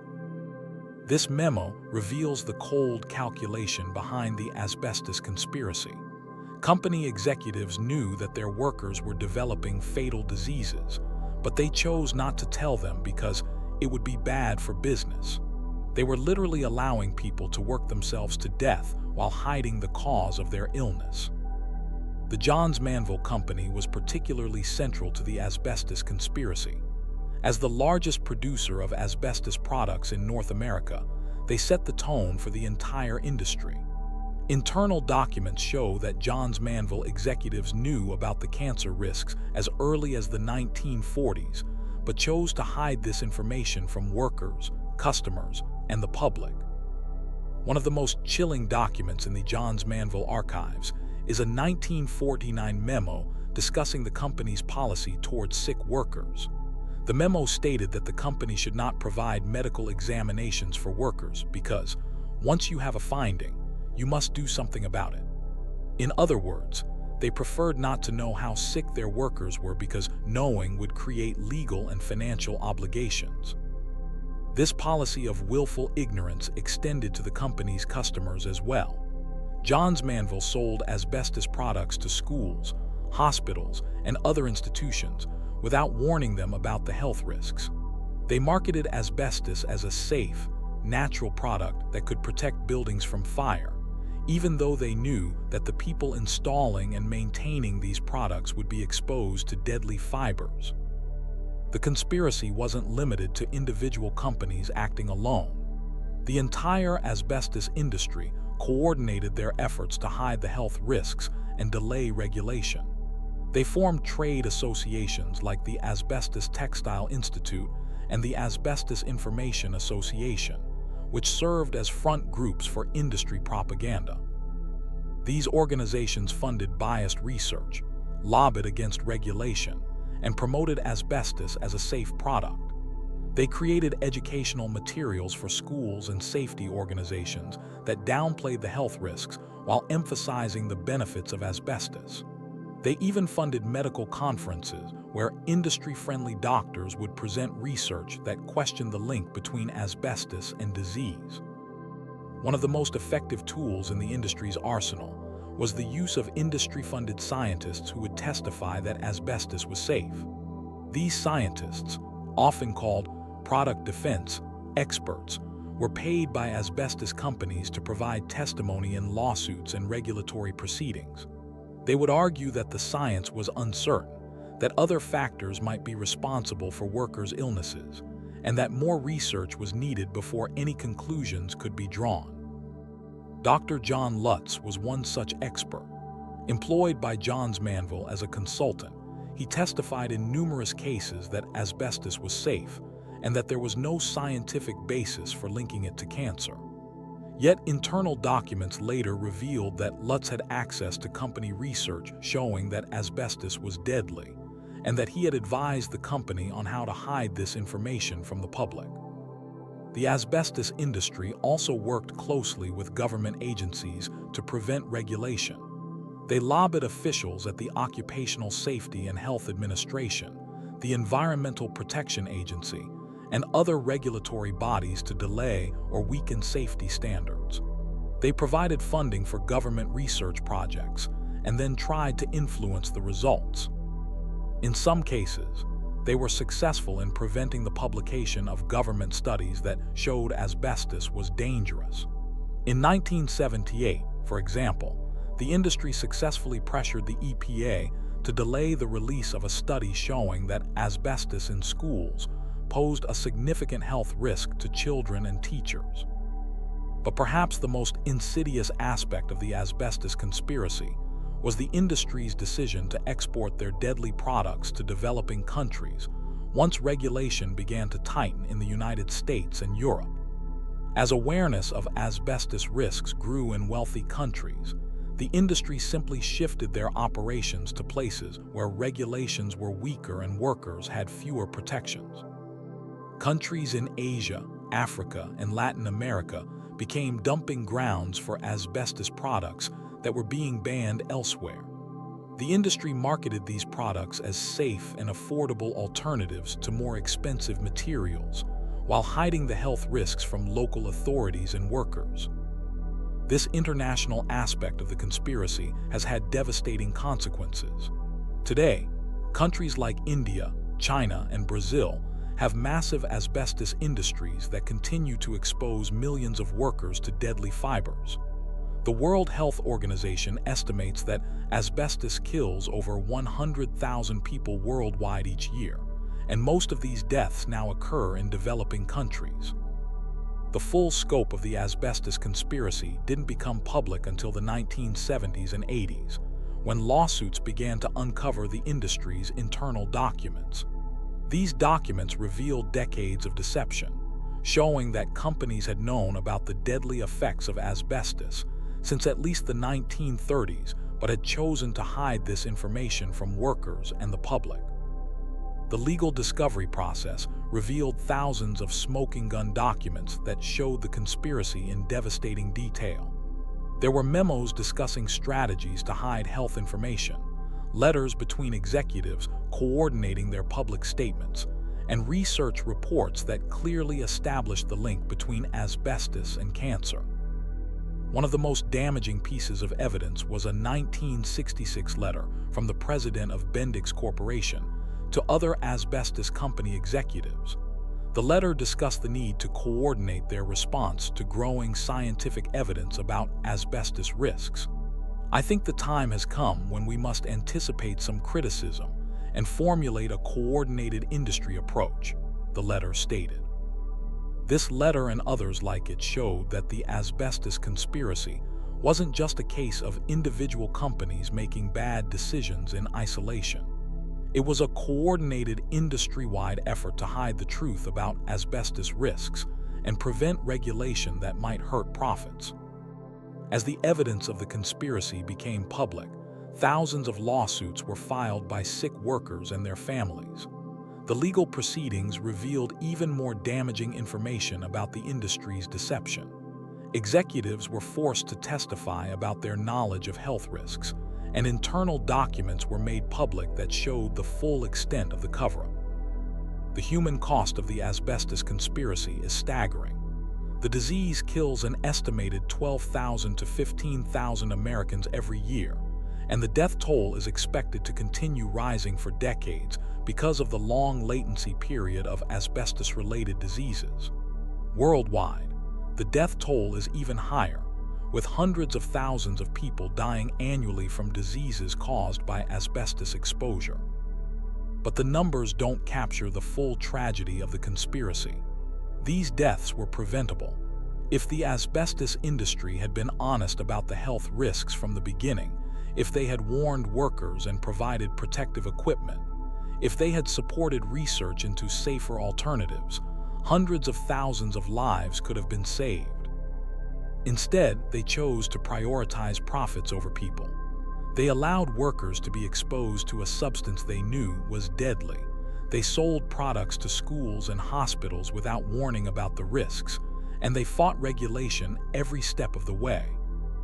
The asbestos conspiracy also reveals the limitations of our regulatory system. Despite mounting evidence of health risks dating back to the 1930s, asbestos wasn't effectively regulated in the United States until the 1970s. Even then, it took decades more for most uses of asbestos to be banned, and some uses are still legal today. This regulatory failure wasn't accidental. It was the result of systematic efforts by the asbestos industry to influence government agencies, delay research, and prevent the publication of studies showing harm. They showed that with enough money and political influence, it's possible to prevent regulation of even the most dangerous products for decades. The Asbestos Conspiracy stands as one of the deadliest corporate cover-ups in history. It demonstrates how industrial interests can override public health concerns when companies are willing to lie, cheat, and manipulate the scientific process. It shows how the pursuit of profit can lead to decisions that cause immense human suffering. But perhaps most importantly, the Asbestos Conspiracy serves as a warning about the importance of independent scientific research and strong regulatory oversight. It shows what can happen when industries are allowed to police themselves and when government agencies fail to protect public health. The legacy of the Asbestos Conspiracy continues today. People are still dying from diseases caused by asbestos exposure that occurred decades ago. Companies are still fighting lawsuits filed by sick workers and their families. And in many parts of the world, people are still being exposed to asbestos because the industry continues to export their deadly products to countries with weaker regulations. The conspiracy may have been exposed, but its consequences will be felt for generations to come. It stands as a reminder that when it comes to public health and safety, we cannot trust that corporate interests will align with the public good. We need independent oversight, transparent research, and strong regulations to protect people from the kind of deception that allowed the asbestos industry to kill hundreds of thousands of people while denying any responsibility for their deaths. Sometimes the most shocking conspiracies aren't hidden in shadowy back rooms or whispered about in secret meetings. Sometimes they happen right out in the open, with handshakes in government offices and signatures on official documents. The Teapot Dome Scandal is one of those stories where the corruption was so brazen, so obvious, that it took years for anyone to believe it was actually happening. Picture this. It's the early 1920s, and America is riding high on post-war prosperity. The economy is booming, jazz music fills the air, and Warren G. Harding sits in the White House promising a return to normalcy after the chaos of World War I. But beneath this veneer of prosperity, one of the biggest political scandals in American history was quietly unfolding. Oil reserves meant to protect the nation's military were being sold off to the highest bidder, and the profits were flowing straight into the pockets of government officials. This wasn't just another case of political corruption. This was a conspiracy that reached the highest levels of government, involving cabinet members, oil tycoons, and secret deals worth millions of dollars. It would eventually topple careers, send men to prison, and forever change how Americans viewed their government. But like so many conspiracies, it started with something seemingly innocent: the need to protect America's oil reserves. The story begins with 3 pieces of land that most Americans had never heard of: Elk Hills and Buena Vista Hills in California, and Teapot Dome in Wyoming. These weren't ordinary pieces of real estate. They were naval petroleum reserves, set aside by the government specifically to ensure that the United States Navy would have access to oil in times of emergency or war. The idea was simple and sensible. Keep these oil fields in government hands so that if America ever faced a crisis, the military wouldn't have to compete with private companies for fuel. But by 1921, these reserves had become the center of a heated debate within the Harding administration. Albert Fall, the Secretary of the Interior, had been arguing that the reserves were being mismanaged. He claimed that private oil companies were drilling on adjacent land and stealing oil that rightfully belonged to the government through a process called slant drilling. Fall painted a picture of government incompetence and private sector greed, suggesting that the only way to protect these valuable resources was to lease them to responsible private companies who could properly develop and manage them. On the surface, Fall's argument seemed reasonable. After all, what good were oil reserves if they were just sitting in the ground, while private companies drained them from neighboring properties? Fall presented himself as a pragmatic businessman who understood that sometimes the government needed to work with private industry to protect the public interest. He had the support of influential figures in Washington, and his proposal seemed to make economic sense. What the public didn't know was that Albert Fall had already made his decision about who would get these lucrative leases long before any official process began. The fix was in, and the beneficiaries were two of the most powerful oil barons in America, Harry Sinclair and Edward Doheny. Harry Sinclair was the president of Sinclair Oil, a company that had grown rapidly in the post-war boom. He was known for his aggressive business tactics and his willingness to take risks that other oil men wouldn't consider. Edward Doheny was an even more colorful figure, a wildcatter who had struck it rich in the California oil fields and built an empire that stretched from Los Angeles to Mexico. Both men had the kind of wealth and influence that could open doors in Washington, and both men wanted access to those government oil reserves. In April of 1922, Albert Fall quietly signed a lease agreement with Harry Sinclair, giving Sinclair's company exclusive rights to drill in the Teapot Dome Reserve in Wyoming. The deal was done without competitive bidding, without public announcement, and without congressional oversight. A few months later, Fall signed a similar deal with Edward Doheny for the Elk Hills Reserve in California. Again, no competitive bidding, no public notice, no oversight. These weren't small deals. The oil reserves contained an estimated value of hundreds of millions of dollars, and the companies that gained access to them stood to make enormous profits. But what made these deals truly scandalous wasn't just their size or the secretive way they were negotiated. It was what Albert Fall received in return for his signature on those lease agreements. Within months of signing the Sinclair deal, Fall's financial situation underwent a dramatic transformation. The Secretary of the Interior, who had been struggling with debt and facing the possibility of losing his ranch in New Mexico, suddenly had money to spare. He paid off his back taxes, made improvements to his property, and purchased additional land. When people asked about his newfound wealth, Fall claimed he had received a loan from a wealthy friend. But the truth was far more corrupt. Harry Sinclair had arranged for Fall to receive Liberty bonds worth over $300,000, an amount equivalent to several million dollars today. The bonds were delivered in a way designed to avoid detection, passed through intermediaries and shell companies to hide their true source. Sinclair also arranged for Fall to receive cash payments and even bought him a herd of prize cattle for his ranch. Edward Doheny's payment to Fall was even more direct and brazen. Doheny sent his son to Fall's ranch carrying a small black bag containing $100,000 in cash.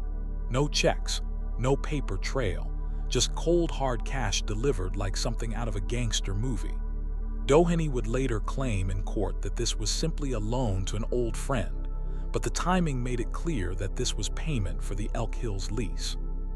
For over a year, this conspiracy remained hidden from public view. The lease deals were technically legal, even if they circumvented normal government procedures. Fall's sudden wealth was noticed by some, but his explanation of a loan from a friend seemed plausible to those who didn't look too closely. The oil companies began their drilling operations, extracting millions of dollars worth of oil from what should have been government-protected reserves. But conspiracies have a way of unraveling, especially when they involve this much money and this many people. The first cracks in the Teapot Dome Conspiracy appeared when Senator Thomas Walsh of Montana began asking questions about the oil leases.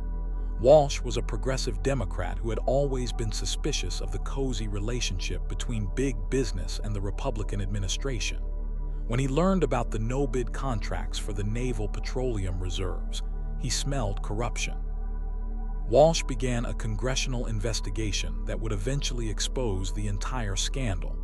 He subpoenaed documents, called witnesses, and slowly pieced together the web of corruption that connected Albert Fall to the oil companies. The investigation revealed not just the direct payments to Fall, but also a broader pattern of influence peddling and backroom dealing that implicated other members of the Harding administration. As the investigation progressed, more details of the conspiracy came to light. It wasn't just about oil leases and cash payments. The scandal revealed a culture of corruption within the Harding administration, where government positions were treated as opportunities for personal enrichment rather than public service. Other cabinet members were found to have received gifts and payments from various business interests, creating a picture of an administration that had essentially put itself up for sale. The Teapot Dome investigation also revealed the sophisticated methods that Sinclair and Doheny had used to hide their payments to Fall. They had created complex financial arrangements involving multiple companies and intermediaries, designed to make it difficult for investigators to trace the money back to its source.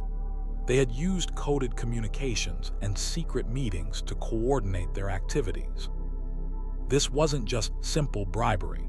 It was a carefully orchestrated conspiracy involving some of the most powerful figures in American business and politics. As the scandal unfolded in the press, public outrage grew.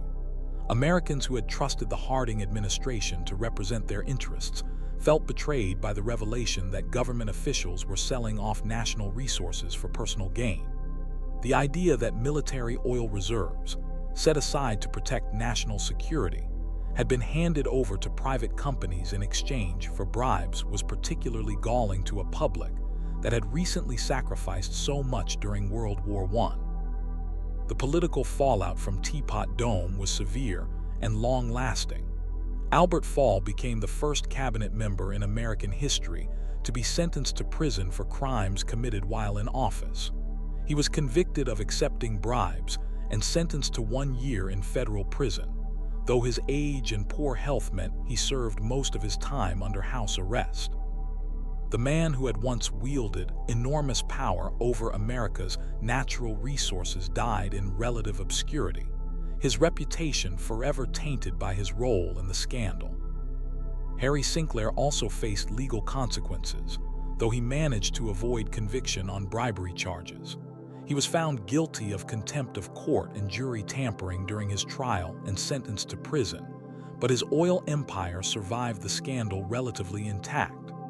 Edward Doheny, despite clear evidence of his $100,000 payment to Fall, was acquitted of bribery charges, though his reputation never fully recovered. The Teapot Dome scandal had consequences that extended far beyond the individuals directly involved. It contributed to a broader loss of faith in government that characterized the 1920s and 30s. Americans became more cynical about the motives of their elected officials and more suspicious of the relationships between government and big business. This skepticism would influence American politics for decades to come. The scandal also led to significant reforms in how the government managed its natural resources. New oversight procedures were put in place to prevent future no-bid contracts for valuable government assets. The naval petroleum reserves were eventually returned to government control, though not before the oil companies had extracted millions of dollars worth of oil. Congress passed legislation requiring more transparency in government dealings with private industry, though critics argued that these reforms didn't go far enough to prevent future corruption. Perhaps most importantly, the Teapot Dome scandal served as an early example of how investigative journalism and congressional oversight could expose government corruption. Senator Walsh's investigation became a model for future congressional inquiries, demonstrating the importance of persistent, methodical investigation in uncovering the truth about complex conspiracies. The scandal also revealed how easily government officials could be corrupted when enormous sums of money were at stake. The amounts involved in the Teapot Dome conspiracy were staggering for their time, but they would seem almost quaint compared to modern corruption scandals. What made Teapot Dome particularly shocking was not just the size of the bribes, but the brazenness with which they were offered and accepted. Looking back on the Teapot Dome scandal nearly a century later, it's striking how many elements of the conspiracy seem familiar to modern audiences. The revolving door between government and private industry, the use of complex financial arrangements to hide corrupt payments, the culture of influence peddling in Washington, all of these issues continue to plague American politics today. But there's something particularly poignant about the Teapot Dome Scandal when viewed in the context of America's ongoing relationship with oil and energy policy. The reserves that Albert Fall sold off for personal gain were meant to ensure America's energy security in times of crisis. The idea that government officials would compromise national security for personal profit was shocking to Americans in the 1920s, and it remains troubling today as debates about energy independence and climate change continue to shape American politics. The Teapot Dome Scandal also serves as a reminder that conspiracies don't always involve shadowy figures meeting in secret. Sometimes the most damaging conspiracies happen right out in the open, with official government documents and public ceremonies. The corruption in the Teapot Dome case was hidden not through secrecy, but through the complexity of the financial arrangements and the assumption that no one would bother to investigate too closely. What makes this story particularly compelling is how long it took for the truth to come out, and how many people must have known or suspected what was happening, but chose to remain silent. The oil industry in the 1920s was relatively small and tightly knit. Word of major deals and significant payments would have traveled quickly through industry circles. Government officials in Washington must have noticed Fall's sudden change in circumstances. Yet the conspiracy continued for over a year before serious questions were raised. This raises uncomfortable questions about complicity and willful blindness that extend beyond the specific individuals involved in the Teapot Dome Scandal. How many people knew something was wrong but chose not to act? How many people benefited indirectly from the corruption and therefore had an interest in keeping quiet? These are questions that apply not just to this historical scandal, but to corruption scandals throughout history and around the world. The Teapot Dome Scandal ultimately stands as one of the clearest examples of a conspiracy theory that turned out to be absolutely true. For months, rumors had circulated in Washington about corruption in the Interior Department and suspicious deals involving oil companies. These rumors were dismissed by many as partisan attacks or unfounded speculation.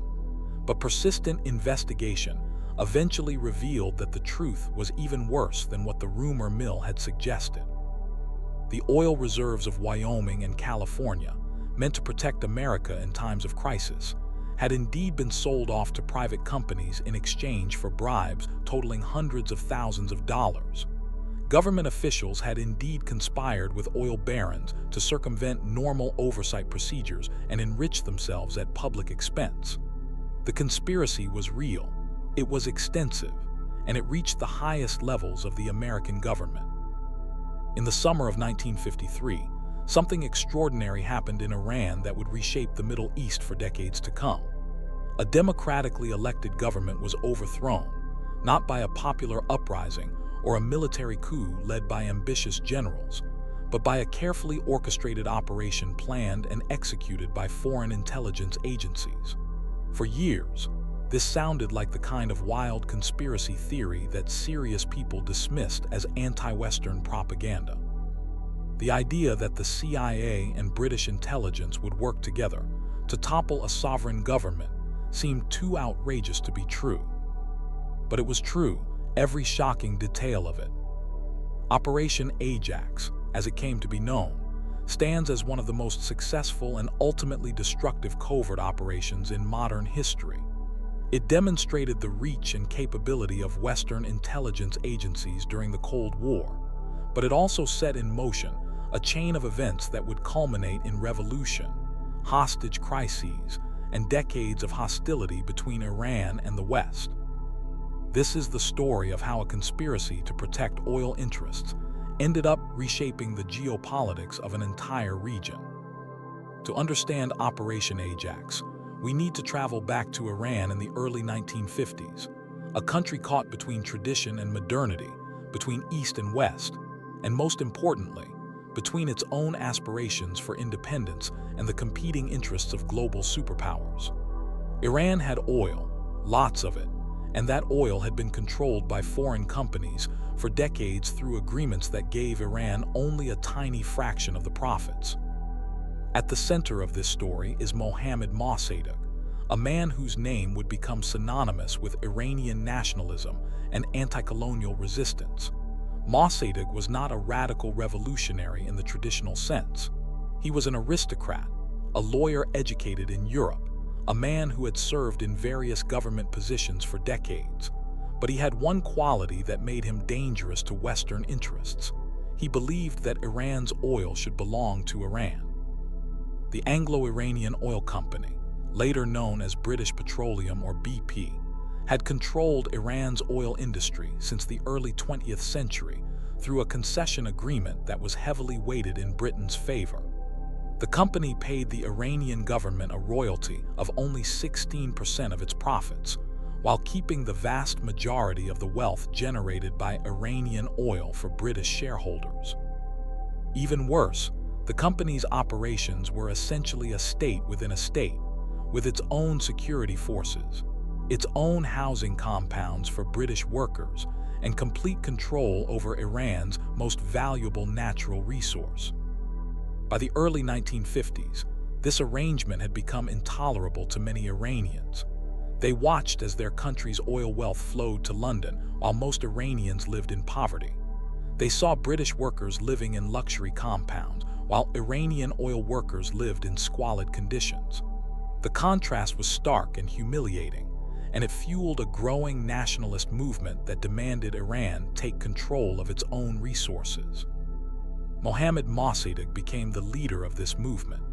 As prime minister, he pushed through the Iranian parliament a law nationalizing the oil industry, effectively seizing control of the Anglo-Iranian Oil Company's operations and declaring that Iran's oil belonged to the Iranian people.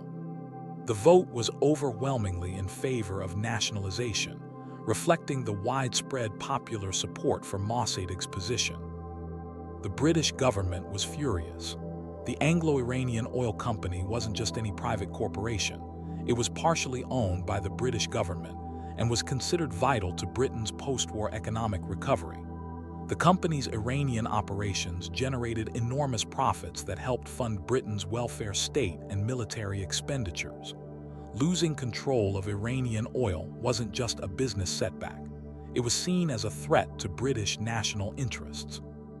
Initially, the British government tried conventional diplomatic and economic pressure to force Iran to reverse the nationalization. They organized an international boycott of Iranian oil, preventing Iran from selling its most valuable export on world markets. British warships were positioned in the Persian Gulf as a show of force. The company's British employees were evacuated, effectively shutting down oil production and depriving Iran of the technical expertise needed to operate the facilities. These measures caused severe economic hardship in Iran, but they failed to break Mossadegh's resolve or destroy his popular support. If anything, the British blockade seemed to strengthen Iranian nationalism and validate Mossadegh's argument that foreign powers were trying to keep Iran subservient. The prime minister remained defiant, arguing that short-term economic pain was worth enduring for long-term independence. It was at this point that the British government began considering more drastic measures. Conventional diplomacy and economic pressure weren't working, and direct military intervention seemed too risky and expensive for a Britain still recovering from World War II. But there was another option: covert action designed to remove Mossadegh from power and replace him with a more compliant government. The British approached their American allies with a proposal that would seem shocking by today's standards, but was considered reasonable within the context of the early Cold War. They argued that Mossadegh's government was becoming increasingly unstable and that Iran was in danger of falling under Soviet influence. Communist parties were active in Iran, and there were concerns that economic chaos could create an opening for a Soviet-backed takeover. This argument resonated with American policymakers who were already deeply concerned about communist expansion around the world. The Korean War was raging, and the Truman administration was committed to containing Soviet influence wherever it appeared. Iran's strategic location, bordering the Soviet Union and controlling access to vital oil supplies, made it a crucial battleground in the Cold War struggle. But there was another factor that made American cooperation more likely. American oil companies had their own interests in Iran.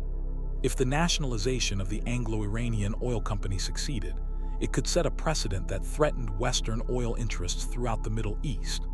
Other oil-producing countries might follow Iran's example, demanding control over their own resources and potentially disrupting the global oil market that had been so carefully structured to benefit Western companies.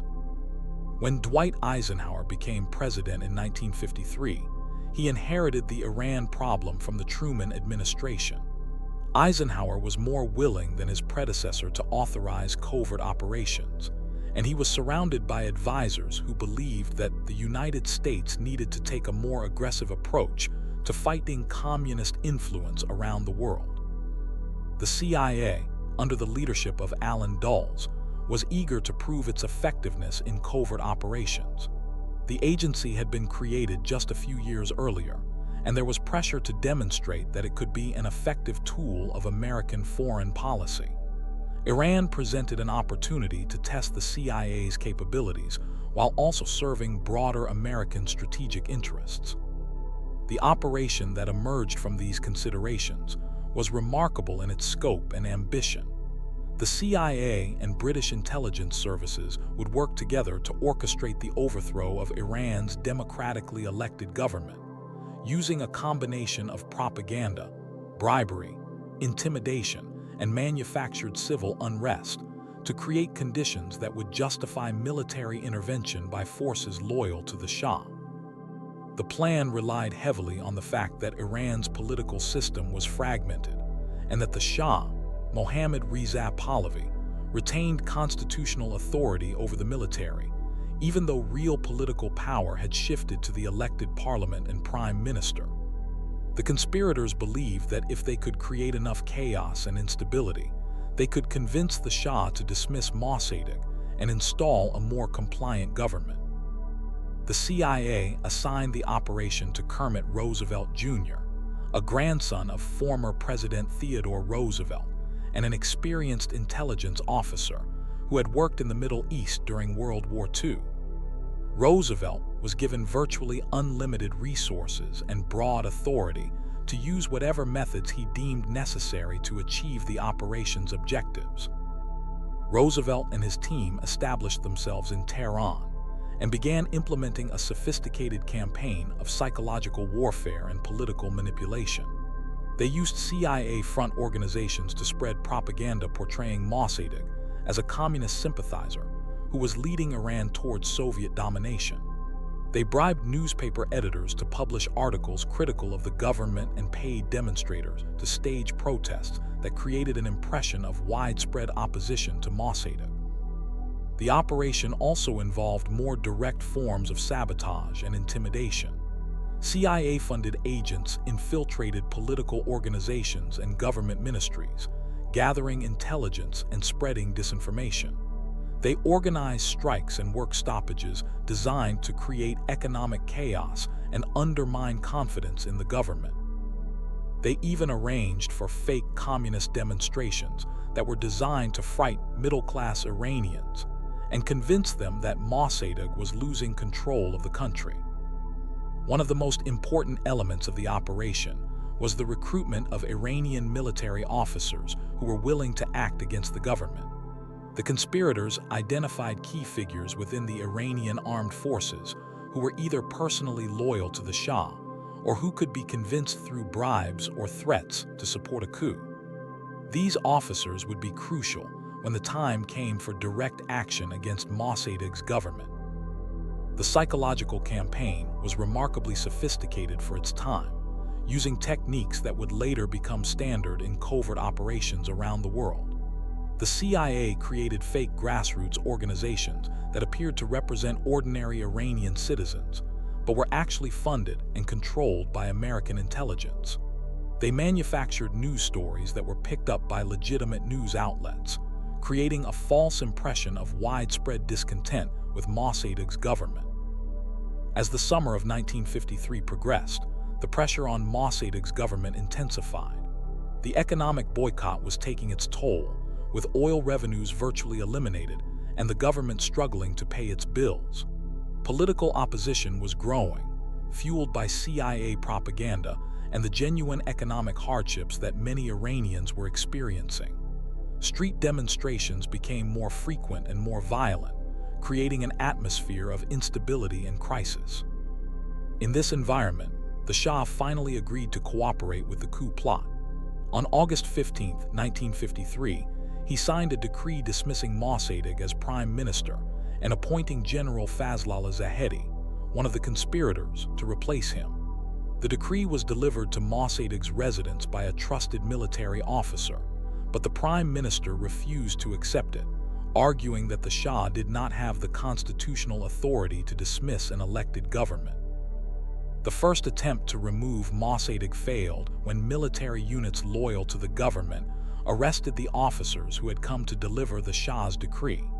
Word of the coup attempt spread quickly through Tehran, and Mossadegh's supporters took to the streets to defend their government.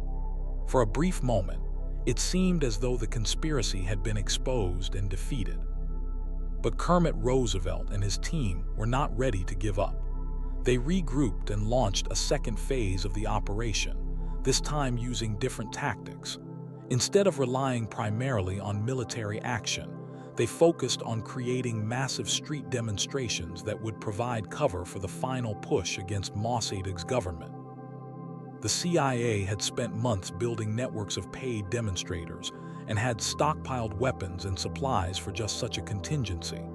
On August 19th, these networks were activated, and thousands of demonstrators flooded the streets of Tehran. But these weren't spontaneous expressions of popular will. They were carefully orchestrated events designed to create the appearance of a popular uprising against Mossadegh. The demonstrations were violent and chaotic, with CIA-funded crowds attacking government buildings and clashing with police. The conspirators had also arranged for counter-demonstrations by fake communist groups, creating a confusing situation in which it appeared that Iran was descending into civil war between competing extremist factions. In this atmosphere of manufactured chaos, military units that had been prepared by the conspirators finally moved against the government.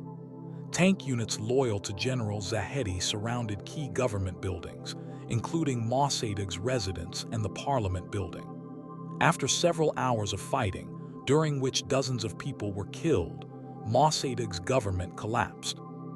The prime minister himself managed to escape, but within days he was captured and placed under arrest. The Shah, who had fled the country when the first coup attempt failed, returned to Tehran and formally appointed General Zahedi as the new prime minister.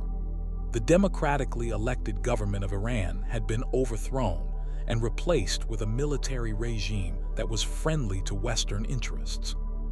The immediate aftermath of Operation Ajax seemed to validate the conspirators' strategy.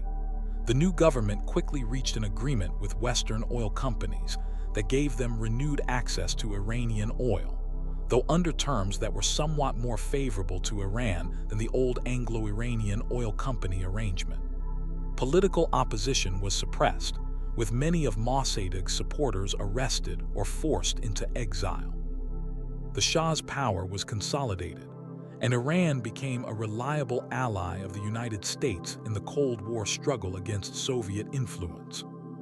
For the CIA and British intelligence, Operation Ajax was hailed as a brilliant success that demonstrated the effectiveness of covert operations in advancing Western interests. The operation had achieved its objectives at relatively low cost, removing a troublesome government and installing a friendly regime without the need for direct military intervention. It became a model for similar operations in other countries where Western interests were threatened by nationalist or leftist governments. But the true costs of Operation Ajax would not become apparent for many years. The overthrow of Mossadegh's government destroyed Iran's democratic institutions and established a pattern of authoritarian rule that would eventually contribute to the Islamic Revolution of 1979. The resentment created by foreign interference in Iranian politics would poison relationships between Iran and the West for decades to come. The operation also established a precedent for American intervention in the internal affairs of other countries that would be repeated throughout the Cold War era. The techniques pioneered in Iran were later used in Guatemala, Chile, and dozens of other countries where the United States sought to influence political outcomes. The success of Operation Ajax encouraged American policymakers to believe that covert operations could be an effective and relatively risk-free tool of foreign policy. Perhaps most importantly, Operation Ajax demonstrated how intelligence agencies could manipulate public opinion and political processes to achieve their objectives. The psychological warfare techniques used in Iran became standard tools of covert operations, with lasting implications for democratic governance around the world. The full truth about Operation Ajax remained classified for decades after the coup. The CIA's role was suspected by many observers, but concrete evidence was not available to the public. It wasn't until the 1970s and 80s, when congressional investigations and Freedom of Information Act requests began to reveal details of past CIA operations, that the extent of American involvement in Mossadeg's overthrow became clear. Even then, many details remained secret, and it wasn't until the late 1990s that the CIA officially acknowledged its role in the operation. In 1999, the agency released an internal history of Operation Ajax that provided unprecedented details about how the coup was planned and executed. The document confirmed what many had long suspected, that the overthrow of Iran's democratically elected government had been a joint operation by American and British intelligence services. The revelation of Operation Ajax had profound implications for how people understood the role of intelligence agencies in the modern world. It provided concrete evidence that the conspiracy theories about CIA involvement in foreign coups were not just paranoid fantasies, but accurate descriptions of actual government policies. It showed that democratic governments were willing to undermine democracy in other countries when their interests were at stake. The Iran operation also revealed the extent to which oil interests influenced Cold War foreign policy. While the operation was justified in terms of fighting communist influence, it's clear that protecting Western access to Iranian oil was at least as important a motivation. The connection between energy resources and geopolitical power that was demonstrated in Operation Ajax would continue to shape international relations for decades to come. Looking back on Operation Ajax more than 70 years later, it's striking how the short-term success of the operation ultimately contributed to much larger strategic failures for the United States and its allies. The Shah's regime, installed and supported by the CIA, became increasingly repressive and corrupt over the following decades. When it was finally overthrown in 1979, it was replaced by an Islamic government that was far more hostile to Western interests than Mossadeg's nationalist government had ever been. The Iranian Revolution and its aftermath, including the hostage crisis that lasted for more than a year, can be traced directly back to the resentment created by Operation Ajax and the authoritarian rule that followed. The Islamic Republic that emerged from the revolution explicitly positioned itself as an opponent of American imperialism, drawing on the memory of the 1953 coup to justify its hostility toward the United States. Operation Ajax stands as one of the clearest examples of how conspiracy theories can turn out to be absolutely true, even when they seem too outrageous to believe. For decades, critics of American foreign policy argued that the CIA was actively working to overthrow foreign governments and install friendly dictators. These claims were dismissed by many as anti-American propaganda or leftist paranoia. But the documented evidence of Operation Ajax proves that these conspiracy theories were essentially accurate. The CIA did work with British intelligence to overthrow Iran's democratically elected government. They did use bribery, propaganda, and manufactured civil unrest to create conditions that justified military intervention. They did install a friendly dictator who would protect Western oil interests at the expense of Iranian democracy.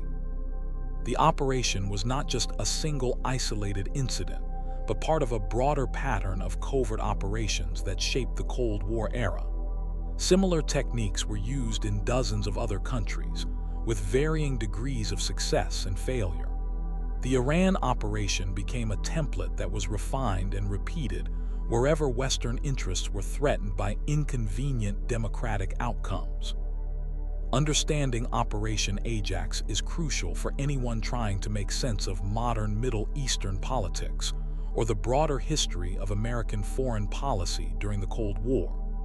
It demonstrates how oil interests, Cold War ideology, and imperial ambitions combine to justify actions that undermine the very democratic values that the United States claimed to be defending.